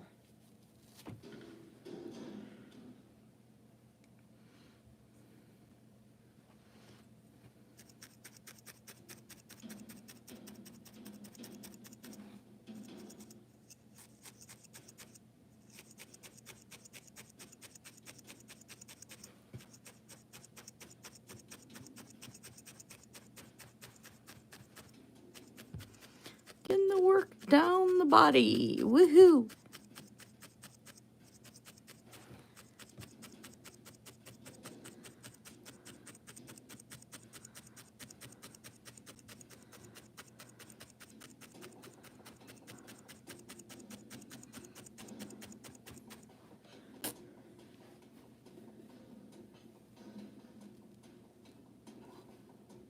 Well, that's weird, because I never had that trouble. Of course, I used the dark brown one with the henna in it, so I never had that trouble with John Frieda products.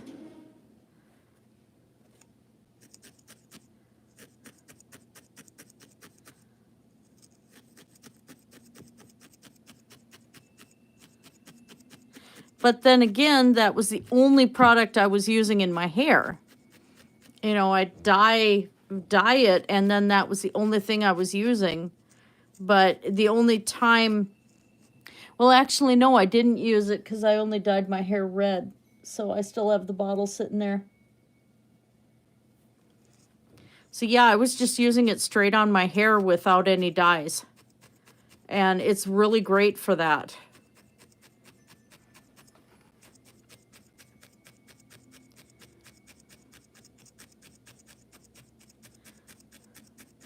So as far as dyeing hair and stuff, I'm not the one to ask. I just know what worked really well. It kept my hair extremely soft and silky, and that's, to me, that's more important than having curls or, you know, having weird colors. I'd love to be able to have my hair be a real rich purple, but I don't want to bleach it, you know.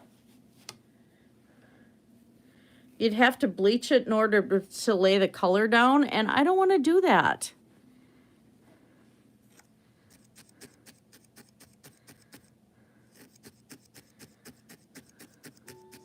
So it's going gray.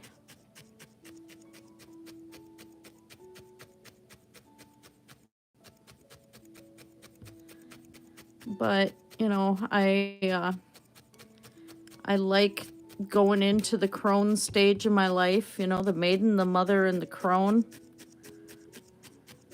I've passed my motherhood stage. I'm now into the elder, the very start. And so having the gray hair and stuff, I don't mind, you know. And I'm getting a little bit of skin sagging around my face and all of that, you know, aging. But it's like, yeah, okay, whatever.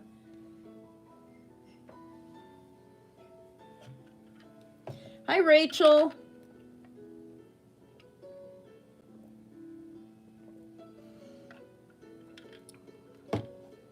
You're gonna have to scoot back a little bit on the stream because I had Balaam and Wraith on camera.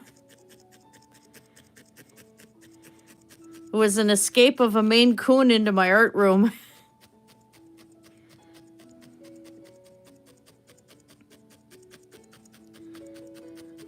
It was pretty cute and fluffy. And she's got paws like Cookie Monster. All that hair between those toes.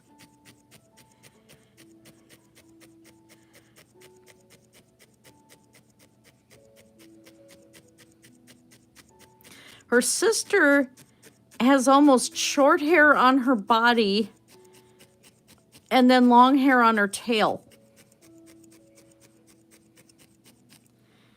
So she doesn't have the Maine Coon in as much of it in her as Balaam does. And Balaam really shows it. Let's turn your foot a little bit more, I think. Oops. Sorry, guys. Camera quake.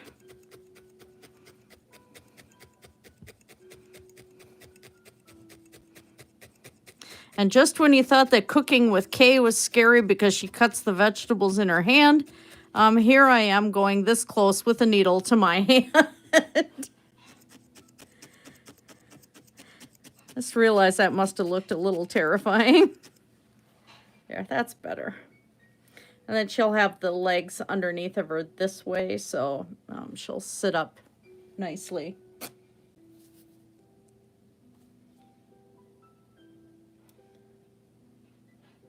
Mudbrooker! I love it.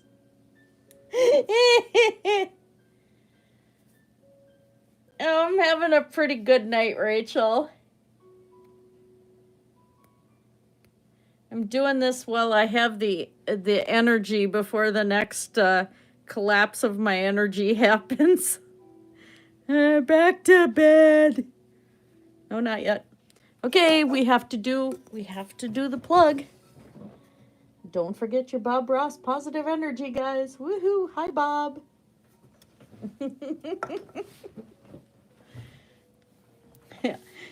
I can shake down retailer for discount and leave your left turn signal on.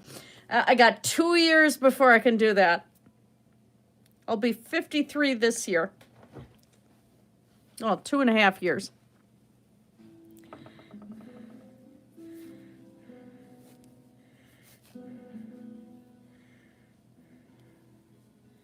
I still can't believe I'm that old.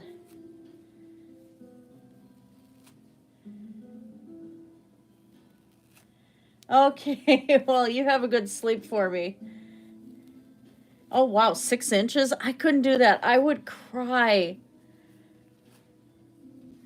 I did have good growth going down my back until Wraith decided that he had to chew my hair. So my hair was hanging almost to the back of my knees until I got a black Bombay cat. I'll have to check on that. Oh, that would be fun. I know I got my AARP membership request several times.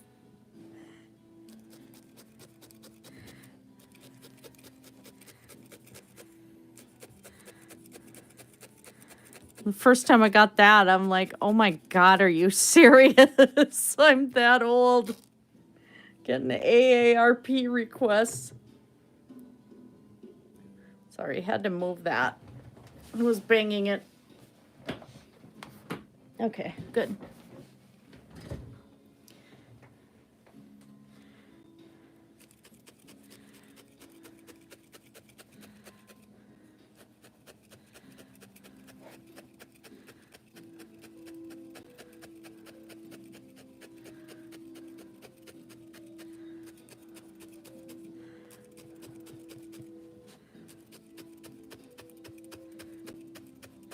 Now I'm stabbing a little harder because I have to lock this in so she's a little more solid.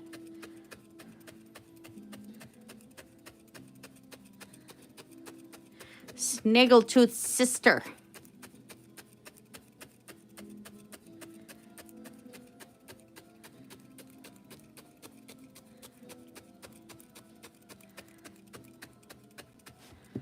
Heavy Holler has Cypress, my Kyrin that I sculpted a couple years ago.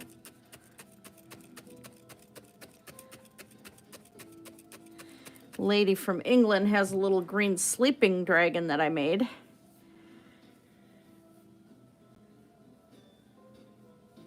Yeah, I figure I'm halfway at my life. You know, I'll probably be 90, you know.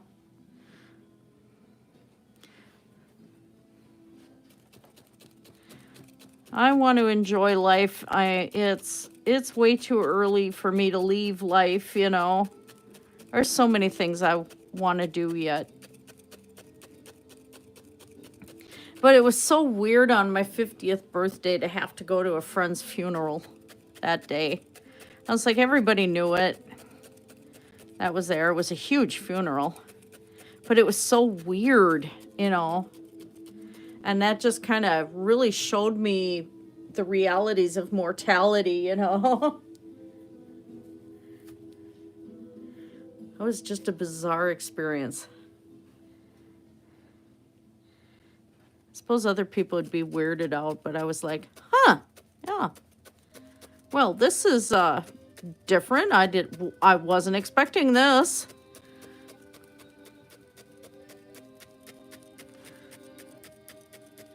And it was with a member of my covens, so it was just, you know, it was so weird. Just to have to do that day. Oh, she lived to be about, I think she was like 98. So she had a long, good life. Very well-educated woman. Well-traveled. Everybody adored her. And so it was, like I said, it was a surreal experience almost.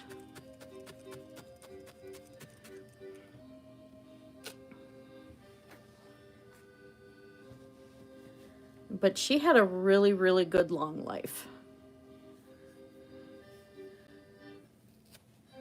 And she'd have to have assistance with everything and that, but she'd still come to our rituals and stuff, you know. And what's really fun is that she wasn't even a witch. She was Christian. So it was just, but she loved to come, you know. And she'd love to come just to be with everybody and participate a little bit and see everyone. And we were part of her socializing, and it didn't matter that we had a different faith than she did. So she was really cool. Absolutely awesome lady. And sometimes you just meet those people in your life that make you go, oh, wow, you know?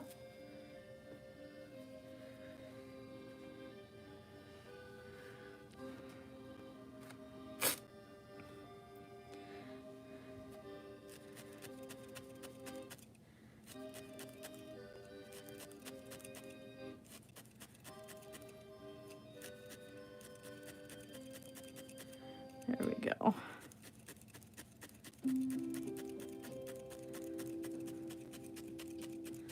Just trying to kind of blend these colors in a little bit here.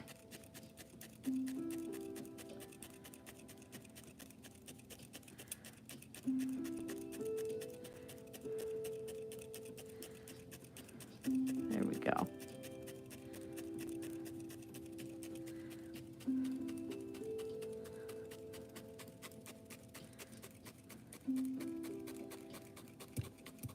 Still trying to pack this down a little bit better. All right. Now back to that brown. Yeah, it's like one of my other friends that was like that was Malachi Martin. You know, I talk about him frequently. He was on Art Bell and stuff like that. And he was a Jesuit priest. Been kicked out of the church several times actually, and then they'd have him come back, and he served for 3 different popes. And he was so interesting, and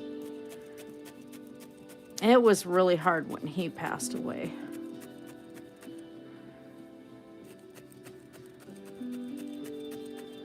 The Vatican wouldn't even let me talk to him before he died.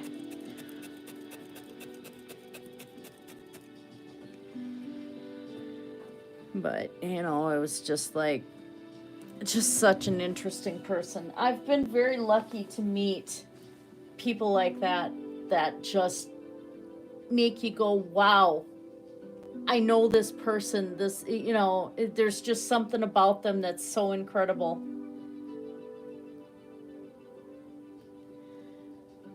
She did, yeah.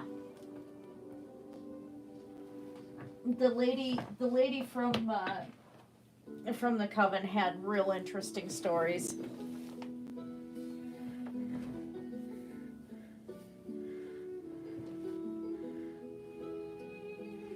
She was pretty awesome. Like I said, extremely well read and always going to plays and, you know, around the world too. And if she read about a place in a book, she and her daughter had to go to that place and visit and see it in real life. You know, that's just the way she was.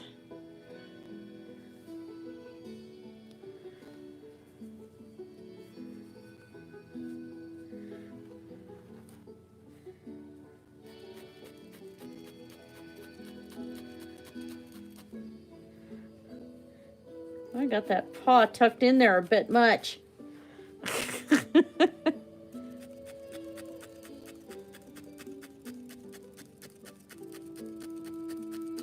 And it's really funny about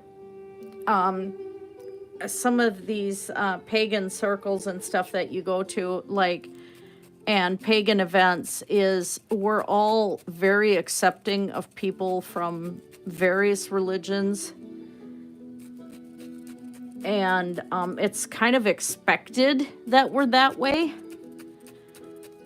And like at some of these pagan events, I've face painted on Muslim children and men and women and stuff, and Christians, and, you know, just various faiths, and nobody seems to care. But yet, what I found in home care is it's kind of touchy, because while I have to be respectful of their religion, they don't have to be respectful of mine. And so this whole situation, like the one family locked me in a room and tried for 2 hours to convert me. And I felt like a second-class citizen. I felt like a prisoner. I felt like I wasn't valued as a person. Not to mention it triggered my PTSD really bad. But it was just so incredibly painful. And I'm sitting there and I'm thinking, why is there this divide like this? You know, why is it that one group has to be respectful of the other, but, you know, they don't have to give you the same in return? And it's just something that has bothered me since that incident, and therefore I won't change. If they're not hurting somebody with their religious practices, you know, that's fine. If they're promoting hate towards a certain group, that's not fine. You know, that sort of thing.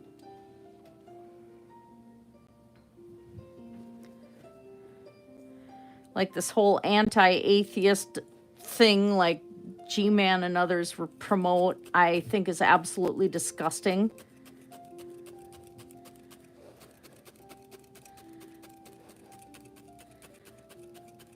Why does everybody have to believe the same way? I mean, seriously.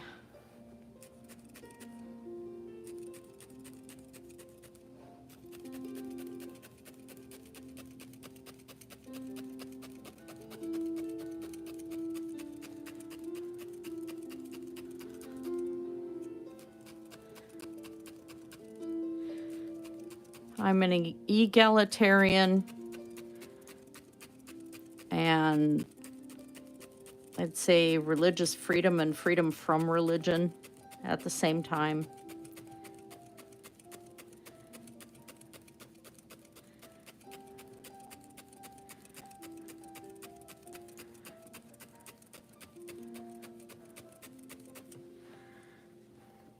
And I think it's because of some of it's because of the people I've met over time that have been just, you know, from different walks of life and different philosophies and everything, that it's just, you know, meeting these people and finding them to be so incredible and each have their own reasoning and their own philosophies and everything. We miss out if we just segregate and not sit down and just talk to people, you know, and understand their way of coming, where they're coming from, and just share our experiences, you know.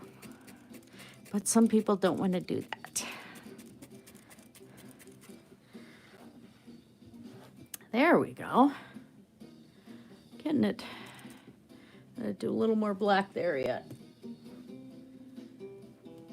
I actually did a challenge to myself on one Neverwinter Nights world that I played on. Was a persistent world, and so we did a lot of role playing on there. I played an atheist, basically. She'd be more agnostic. But it was a fantasy-based realm where all the characters, you know, would there'd be actual responses from the gods to prayers and things like that. And she was a blind bard and had been that way her whole life.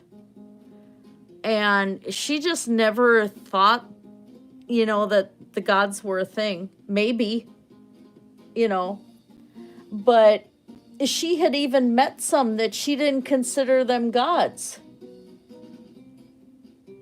Okay, they were powerful. A king is a god over his own people because he's more powerful than they are. These are just a step up from that. I mean, you know, just wasn't, she didn't care. Now, she was a goddess herself and didn't know it because she was raised to be hidden from the rest of the world for a while. But still, that wouldn't have, you know, that didn't affect her because she didn't know about it until she was killed off by another deity, that she was a deity. It just wasn't her.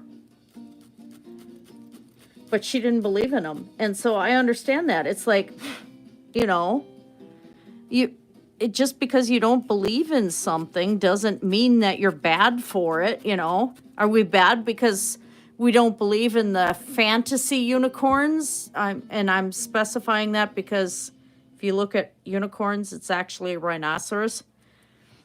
Am I a bad person because I don't believe winged horses exist? You know, it's the same thing. What makes a person a bad person? It's their actions. It's how they interact with society. It's how they treat themselves and treat others. It's not based on their religion or lack thereof. And playing that character really kind of gave me an understanding of that. And that was before I heard of Aron Ra or anybody else. You know, I didn't do anything on YouTube back then. But I just thought, you know, this character had developed her own personality, and it was she did not believe in the gods. They just were beings with more power than she had.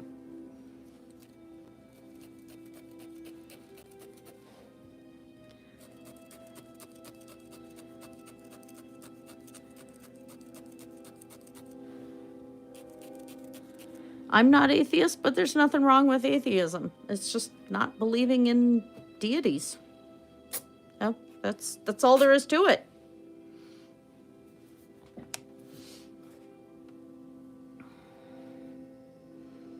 Okay, I'm just about ready to be able to start doing more of the scales down here. Probably lock in a little more here too.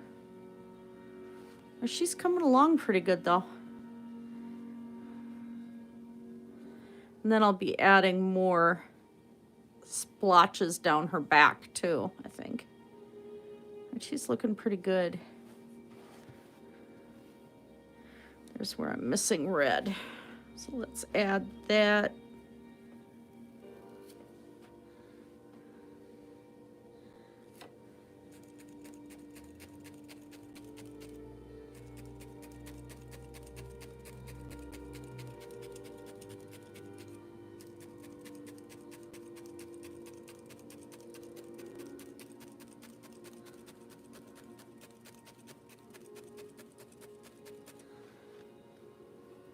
Yeah, I think having a religion is a societal expectation. And as soon as you have somebody who doesn't match those expectations in a good way, everybody goes up in a panic. And then they try to equate it with being a bad thing. And then ignoring the real bad things that are out there. And some of the bad things are done in the name of religion.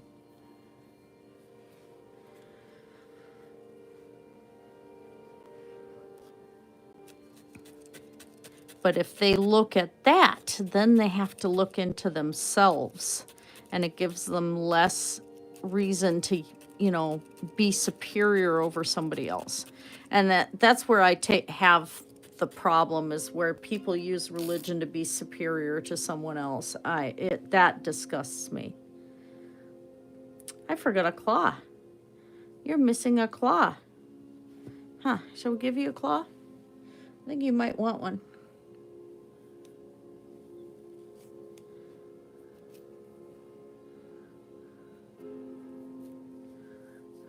Yeah, there we go, talking to my figures again.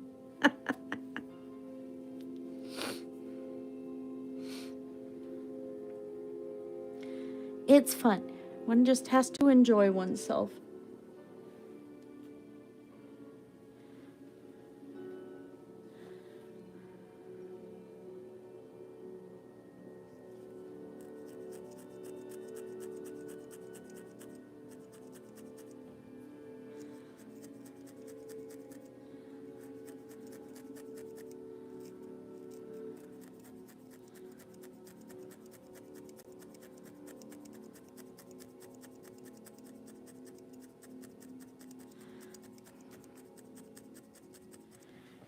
There.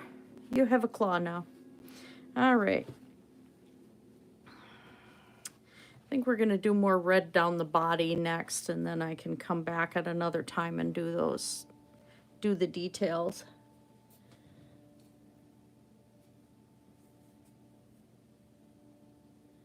Yeah. Those branches of religion are just, yeah.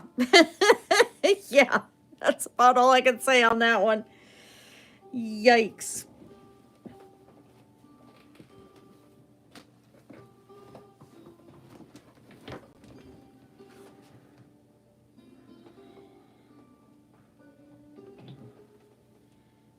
Seriously, people. Reality. The virus doesn't care if you don't believe in it.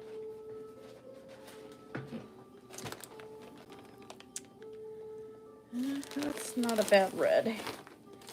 I'm gonna mix different reds in here. It'll give just a little bit more detail to the piece. Okay.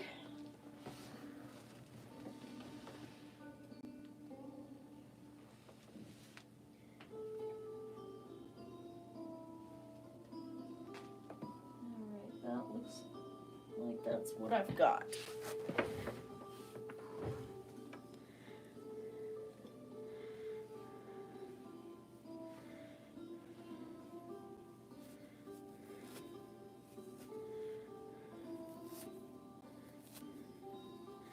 Problem is some of these wools are not as soft as the other ones, but if I keep blending them in, that's not going to matter.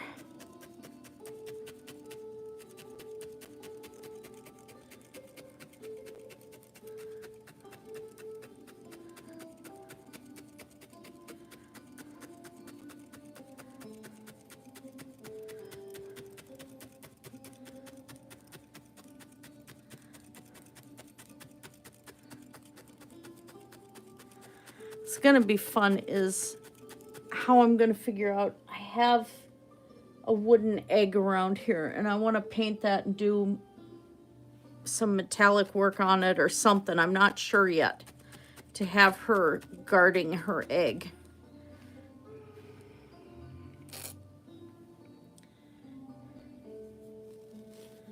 I have to figure out how I'm going to do that yet. Dr. Phil, he has some good episodes here and there, or at least interesting people to watch, but I don't take too much stock in him. I don't watch him.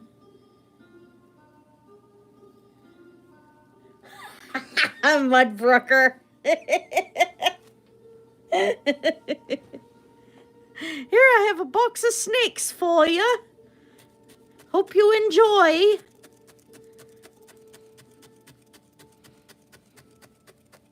Oh, they're quite lovely snakes, and they're all natural.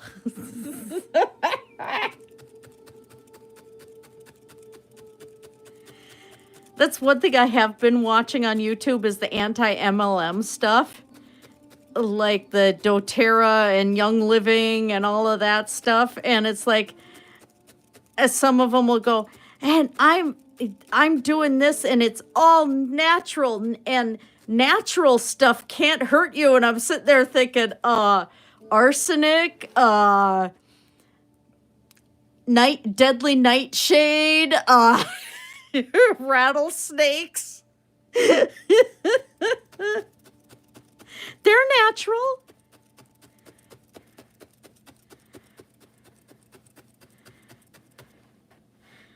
Hubby and I have really warped senses of humor around here. Let's lock your wings in here too, shall we? You're not going to sit until I get your other legs in place.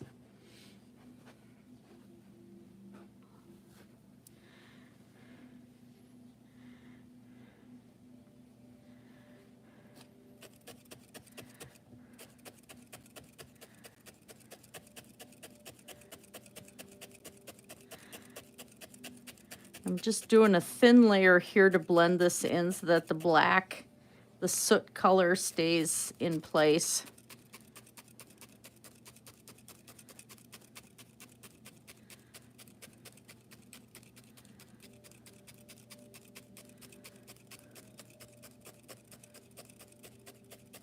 Because I think too, if I make an egg shape and then just hand beat it, that'd be really cool.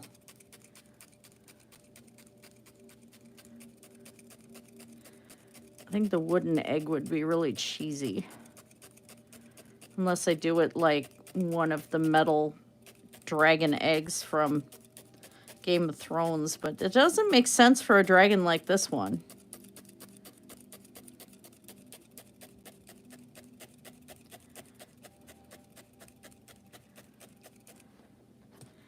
There we go. Locked in nice and neat. And not enough.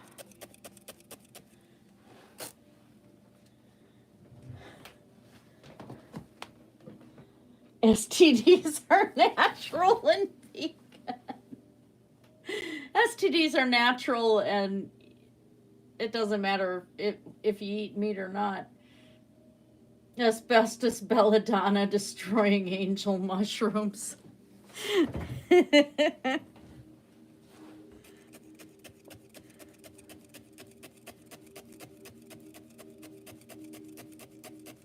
Komodo dragons. That's the one that hubby and I had determined were the most natural things.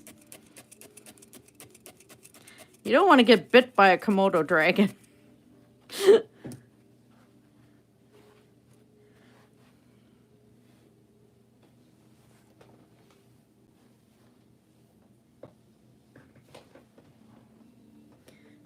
think I got to give you a little bit more back here.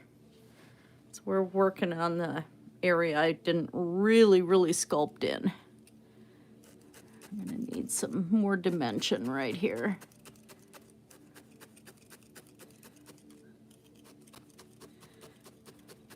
I'm just using the white to build up her body.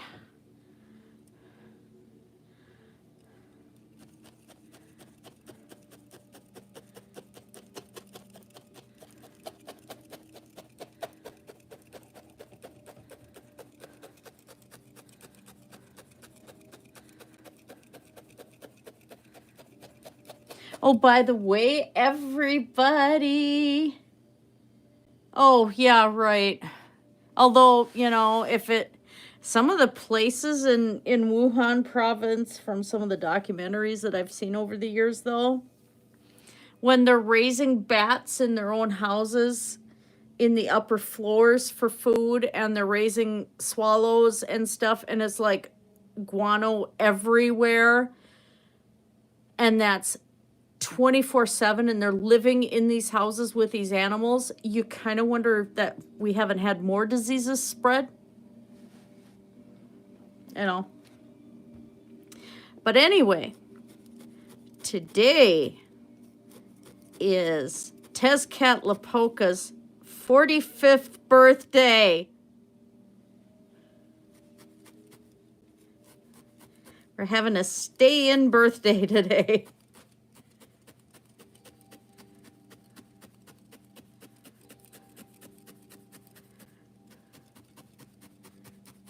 My hubby is 45.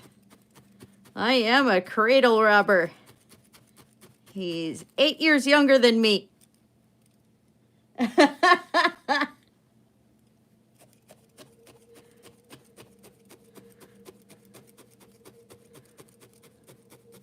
I'll be 53 this year.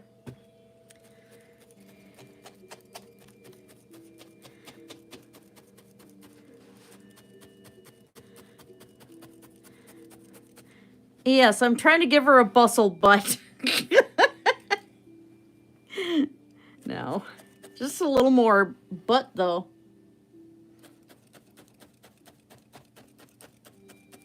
Yeah, I haven't even watched any vegan channels or anything. Like I said, I've just been really specific on the things I've been watching lately.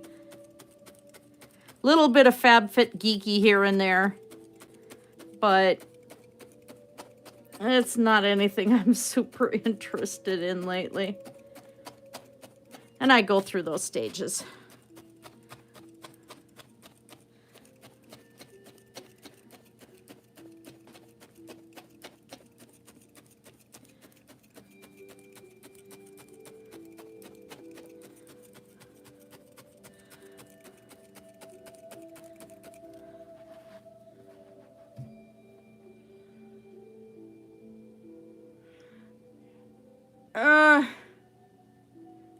Holy cow, Mudbrooker. So she was the cougar there. No, I really don't. An 18-year-old is not that mature, but legal-wise, no. Unless it's legal in their state, it's a no-no. Just because then you're dealing with statutory rape laws, and that is a thing, and some parents will have a fit. But 16 and 18 is not that far off. I mean, I was 16-year-old. I had a crush on a senior, you know. I mean, had he asked me out, I'd have gone for it. I think I was 22 and I was dating a 28-year-old Marine pilot. When I was 19, I was dating a 40-year-old from my band. You know, and my mother approved of him. Well, he's a nice guy anyway, so. Always, both of them, always very respectful and very honorable, and, you know, they put up with me.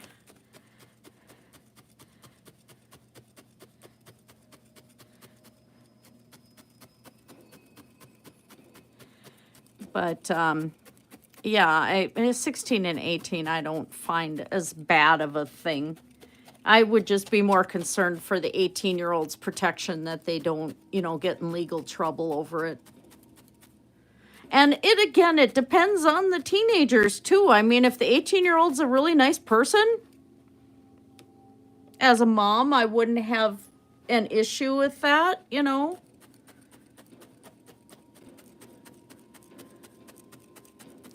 If they're very nice and very good to my child, yeah, okay. Any younger, we start getting into territory, though, where the younger one is not quite mature enough. So it's a fine line. It depends on how mature the teenagers are as well.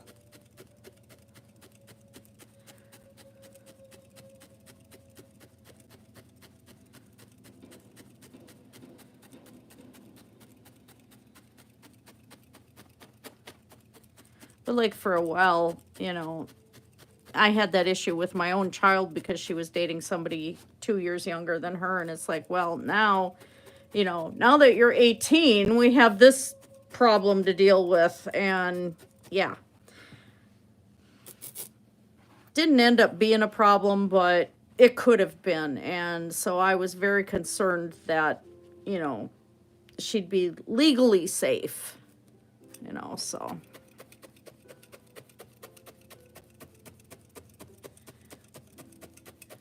Yeah, I'm trying to give her a bend here a little bit so she's up a little bit more.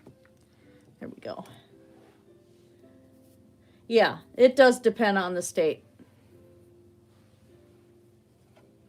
My state, it is a problem.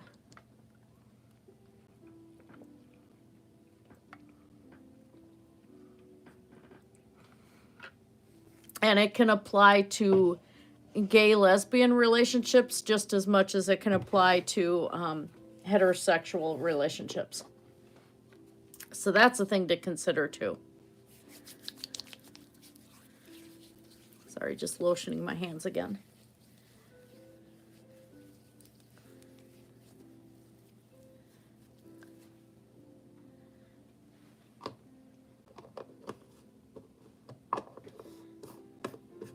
I'm using, what I found is really super helpful with the eczema that I have. If it has flare-ups, I have to use CBD oil on it. But I've also been using this, and this has kept my skin really well. And it's got collagen in it.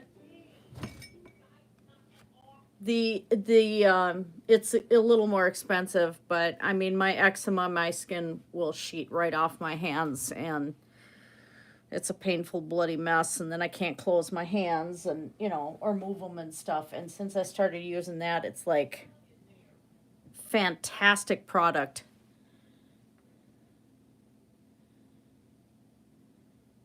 Yeah, not all states are like that. Minnesota definitely isn't.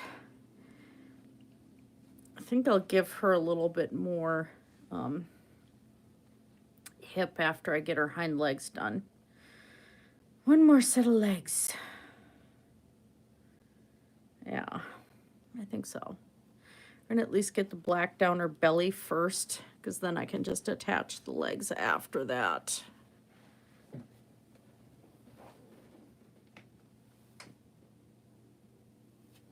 Well, I have to craft the legs, but, you know.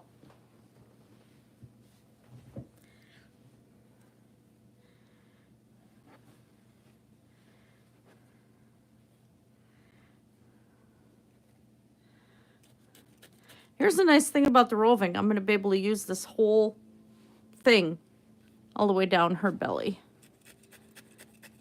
And that'll actually help keep the structure intact a lot better too, because the length of the fiber's going the length of the figure. And that's a little trick. It works.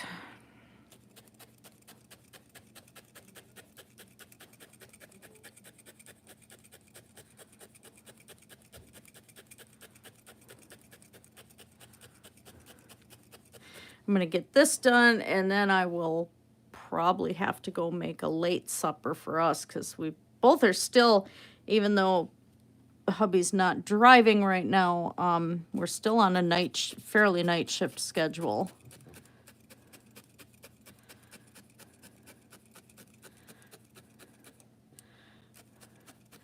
So I cooked up chicken and, well, turkey necks yesterday. Got a really good broth, and I'm going to cut up the chicken and do cream sauce with the noodles and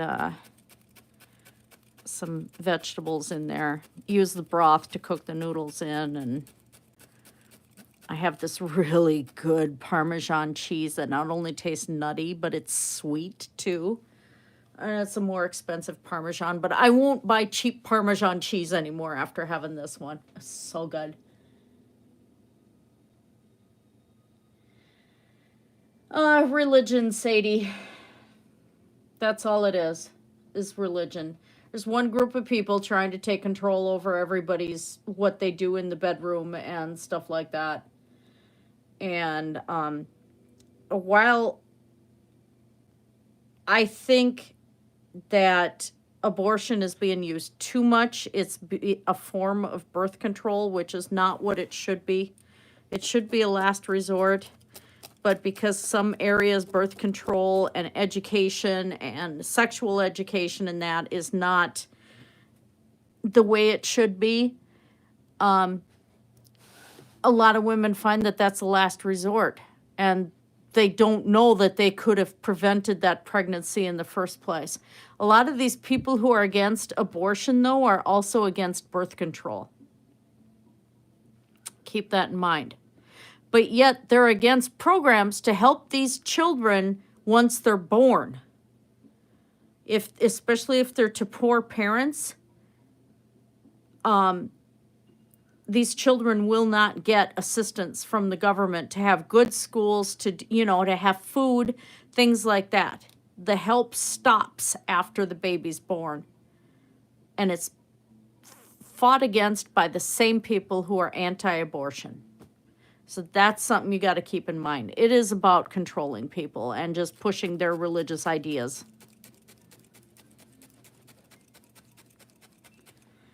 I think it is done too much, and I think there's other ways that we could have, you know, not have as many pregnancies, because abortion is hard on the body, and it's hard on the mother emotionally. It's not an easy thing.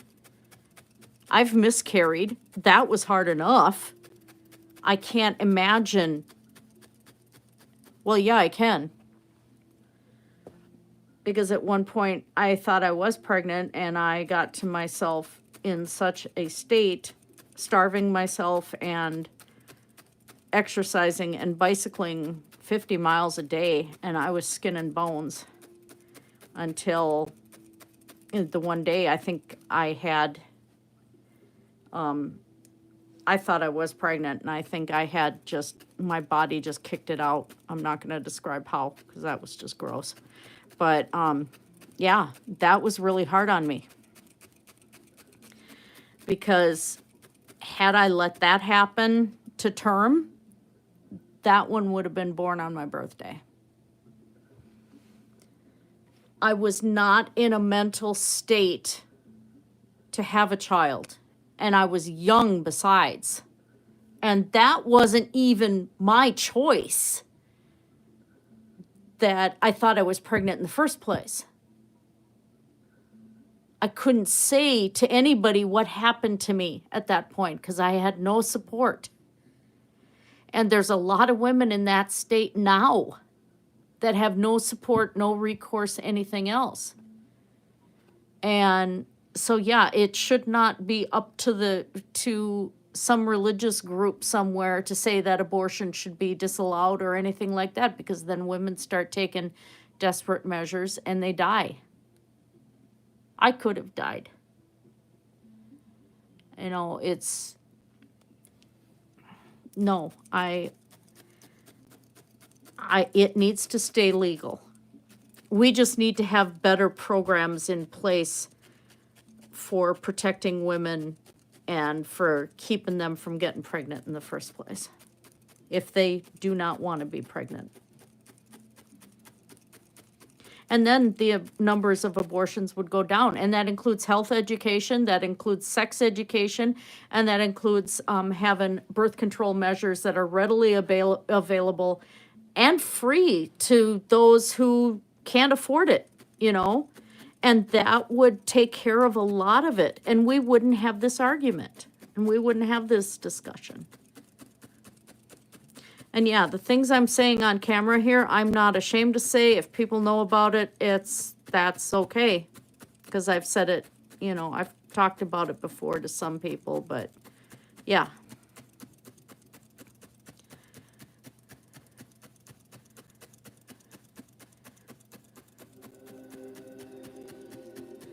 But that's my views on that.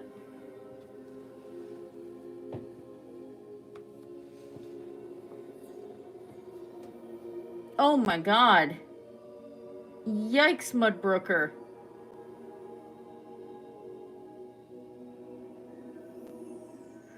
Oh my word, that is ridiculous.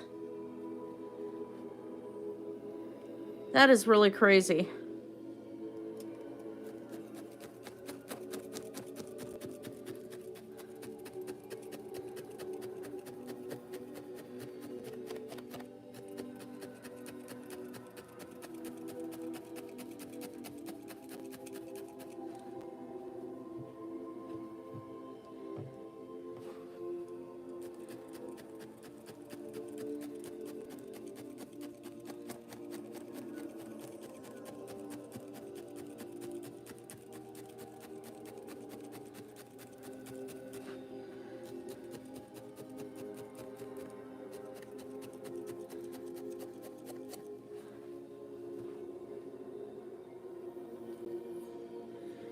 That, I can't get over that. That's crazy.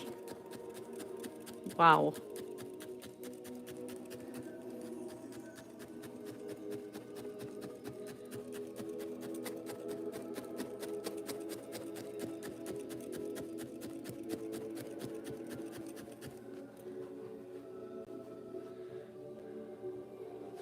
Got that haunted music starting again. Yeah, sorry I took that down a serious road, but yikes. And I have said in other videos before that, you know, I had several times where I was very much wanting to end my own life. At that point, it wasn't even about ending my life or ending another life. It was about punishing myself. Just to clarify that. But there were a lot of times that I had wanted to end things, but I was also in some bad relationships, and those thoughts had gone away when I actually started to live on my own and find out that I could, and find out that I could manage things really well, and I could make my own decisions, and you know, that freedom that came with that, and it was liberating. You know, to be at, this was 2005, to reach that point where it was freedom. And once I got out of that relationship, then it was, those feelings pretty much had gone away.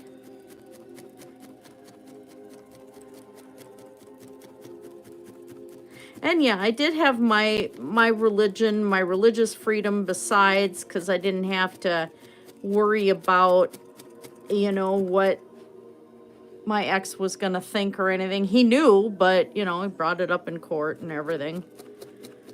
But once I could do things on my own and realize I could be my own person and that I was okay, that disappeared.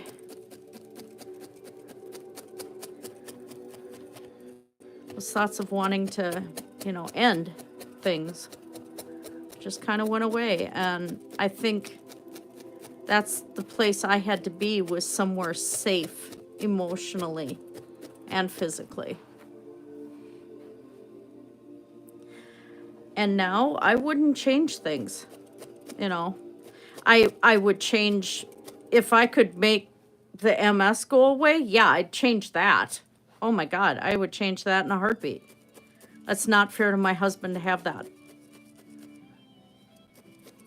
But as far as being with my husband, living the way I am now, yeah, things get tough. But I'm happy. And I'm safe. And it's a different life. So anyone who's watching this later, if you are in that kind of position, think about trying to make it for yourself that you can have a different life later, and find out how freeing it is if you're in a bad situation. If you can get out of that situation, it'll make a world of difference for you.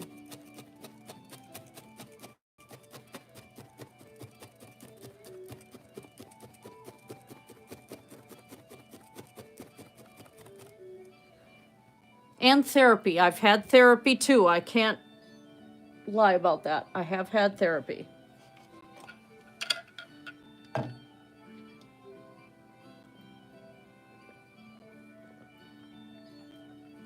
That is absurd. That really is. Those poor kids.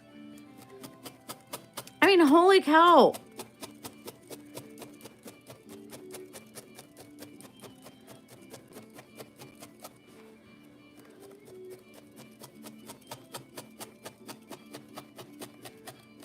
That's insane.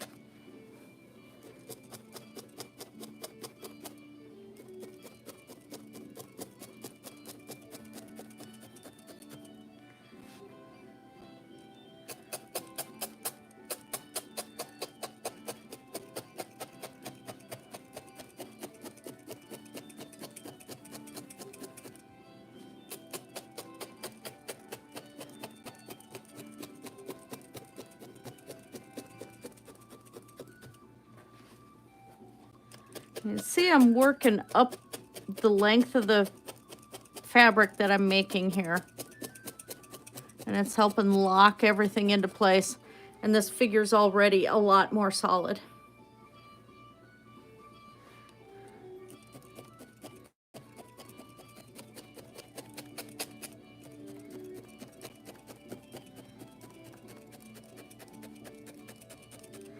All right, so I think I'm gonna call it because I got like a little over a half hour left of hubby's birthday here. So that's where we are so far. And she's coming along pretty nicely. So anyway, you guys have a fantastic night. And thank you for stopping in. And blessed be everybody. Stay safe. Wash your hands. Lotion your hands.